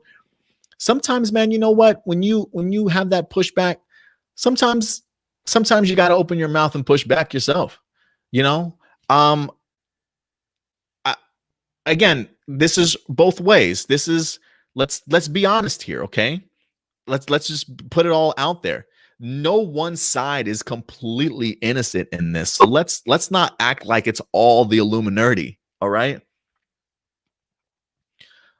Granted, there are both people on both sides that I'm sure probably could be better about respecting each other's opinions. But I'm sorry, as a content creator, I'm not going to keep my mouth shut all the time. I'm not. If you have a bone to pick with me, if you have a problem, if you have an opinion, an attack on me that you want to continuously bombard my site and my articles and my news sources, you'd better damn well expect a response. I'm just being honest. There are some times when some things are just not worth my time and I'll turn my eye towards. But if you have the audacity to push back and troll me and do all this other shit, you best believe it's coming back to you. That's just how it is, man. There's only but so much a person can kind of hold their tongue for. Okay. So when somebody, especially a content creator that's doing this, that's putting their self out there for millions and hundreds and thousands of people to certainly see on the regular basis, as a content creator myself, I think it's okay for us to have some pushback, to be perfectly honest with you, especially if that's all that we deal with. And again, this is, I'm not even on the Illuminati's sort of level out there, but if they've got people that are just coming out and attacking them, and again, granted, I'm not saying that this isn't all on the fans. I'm not saying this is all on the Illuminati. We both have a lot to certainly work on here. I'm just saying, I can't turn my blind eye to the idea of like they're in their feelings a lot. They have a reason to be in their feelings when they're trying to provide a fandom with information for some of their favorite shows and giving them insight and trying to help them progress the ever-changing realm that is Power Rangers. I think sometimes they deserve a little bit more respect than they certainly get. And I don't think that they certainly get enough respect. I'm not saying that they're perfect by any stretch of the imagination, but if you want respect, treat people with respect. And I think sometimes as a creator, sometimes people think that I'm supposed to turn a blind eye and not respond to people attacking me or attacking something that I'm passionate about. So it's a 50-50, man. I feel like it's a catch-22 regardless, but I think it's from both sides. So I get why people are in their feelings. I do think that we all need to get a little bit better, though, about kind of taking a step back a little bit, and seeing how things play out instead of attacking people. Because trust me when I say there are people that are super reactionary and just attack the Illuminati for no reason, or maybe want to use an excuse. They push back, or they don't like our opinions, type of thing. I mean, maybe they don't. But I'm just saying both sides definitely do need to certainly work through this. And I just don't think it should be expected of content creators to not speak up when they've had enough. You know what I mean? Um, so yeah, that's just how I feel about it. I mean, sometimes people can be in their feelings, man, but I just don't think we should expect us to keep our mouth shut and not have pushback. But that's just me. That's just me.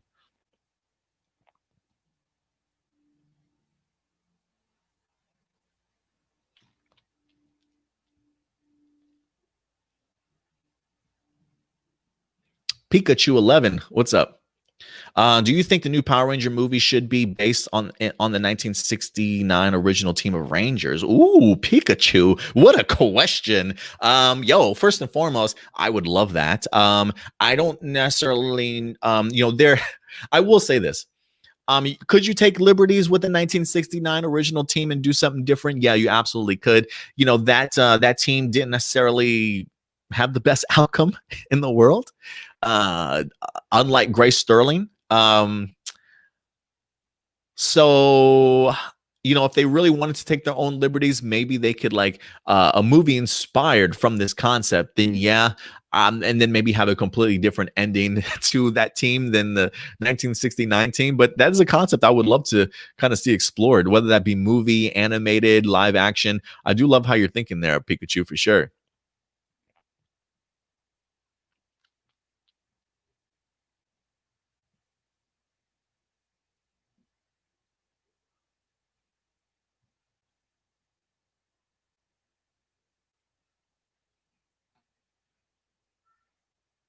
But yeah, all right. Other than that, guys, I think that's JB says, "What says Adam? I will say, Ranger content creators have it a lot easier than reality show reviewers. Probably, man. Probably, bro. Probably."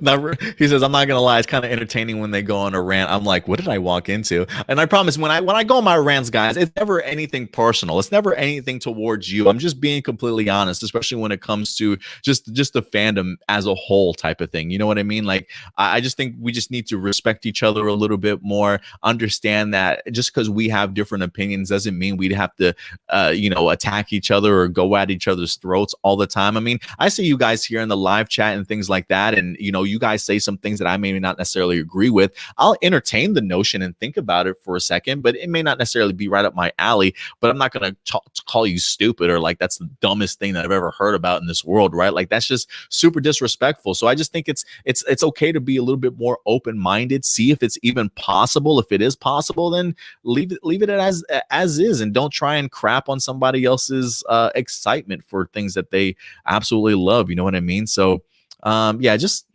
be more open-minded. Let's not let our first reaction to be attack one another, and just see, be open to the idea of everybody having their own opinions. All right, guys. Other than that, I think that is the note I will go ahead and finish off on, ladies and gentlemen. So thank you very much, everybody, for all your questions, all your time here. I know the fan casting took up a ton of our time, but we love being thorough through here, giving you guys all of our particular opinions. But remember, at the end of the day, we definitely want to go ahead and know your opinion. So definitely go ahead and let us know your thoughts in the comment section box below after this particular live chat. If anything, I probably will edit this show down just a little bit. I'll probably will just go ahead and take the fan casting section of this video and make it its own individual video as well. Maybe sometime this week it'll wind up dropping if you guys want to rewatch just that section. If anything, I'll probably go ahead and edit this video in the description box below too, so there's timestamps so everybody can certainly follow along if you want to go ahead and revisit this video at some particular point in time. But listen guys, other than that, that's going to go ahead and do it for us here. Remember, if you want to go ahead and continue to show your support for this channel, we're ever growing here, looking to go ahead and get some new technology up in here so we can up our production value and allowing us to spend more time in creating new content, exclusive content, early access content. If you love what you've seen here and you want to go ahead and join our page, you certainly can. Patreon.com/A+opinion. Show your support for this channel, guys. We've got a ton of different tiers for you guys, all the way from $1 a month all the way up to $10 a month. You guys go ahead and get some fantastic early access and exclusive content. Whether you're a supporter of A+ Hero Report or A+ Morphinominal, we certainly have it all for you guys. So definitely go ahead and check out the site out of curiosity if you'd like to. And trust me when I say there's stuff on our Patreon already ready to go for you guys. So definitely go ahead and enjoy it when you can. But other than that, guys, that's going to do it for us. If you haven't subscribed to the channel, what are you waiting for? Smash that subscribe button along with that bell notification. And if you love our content, give us that big thumbs up, guys, so YouTube can certainly recognize our work. But if you want to follow us on social media, we're also very active right here at A+ Opinions. Our main page is our Facebook page. That's our hub. We're very active also over on Twitter, so go ahead and check us out. And we're also on Instagram and Twitch for you gamers as well. But until next time, guys, do me a big favor. Take care of yourselves. Take care of each other. And as always, keep it A+. I'll talk to you guys later. Bye.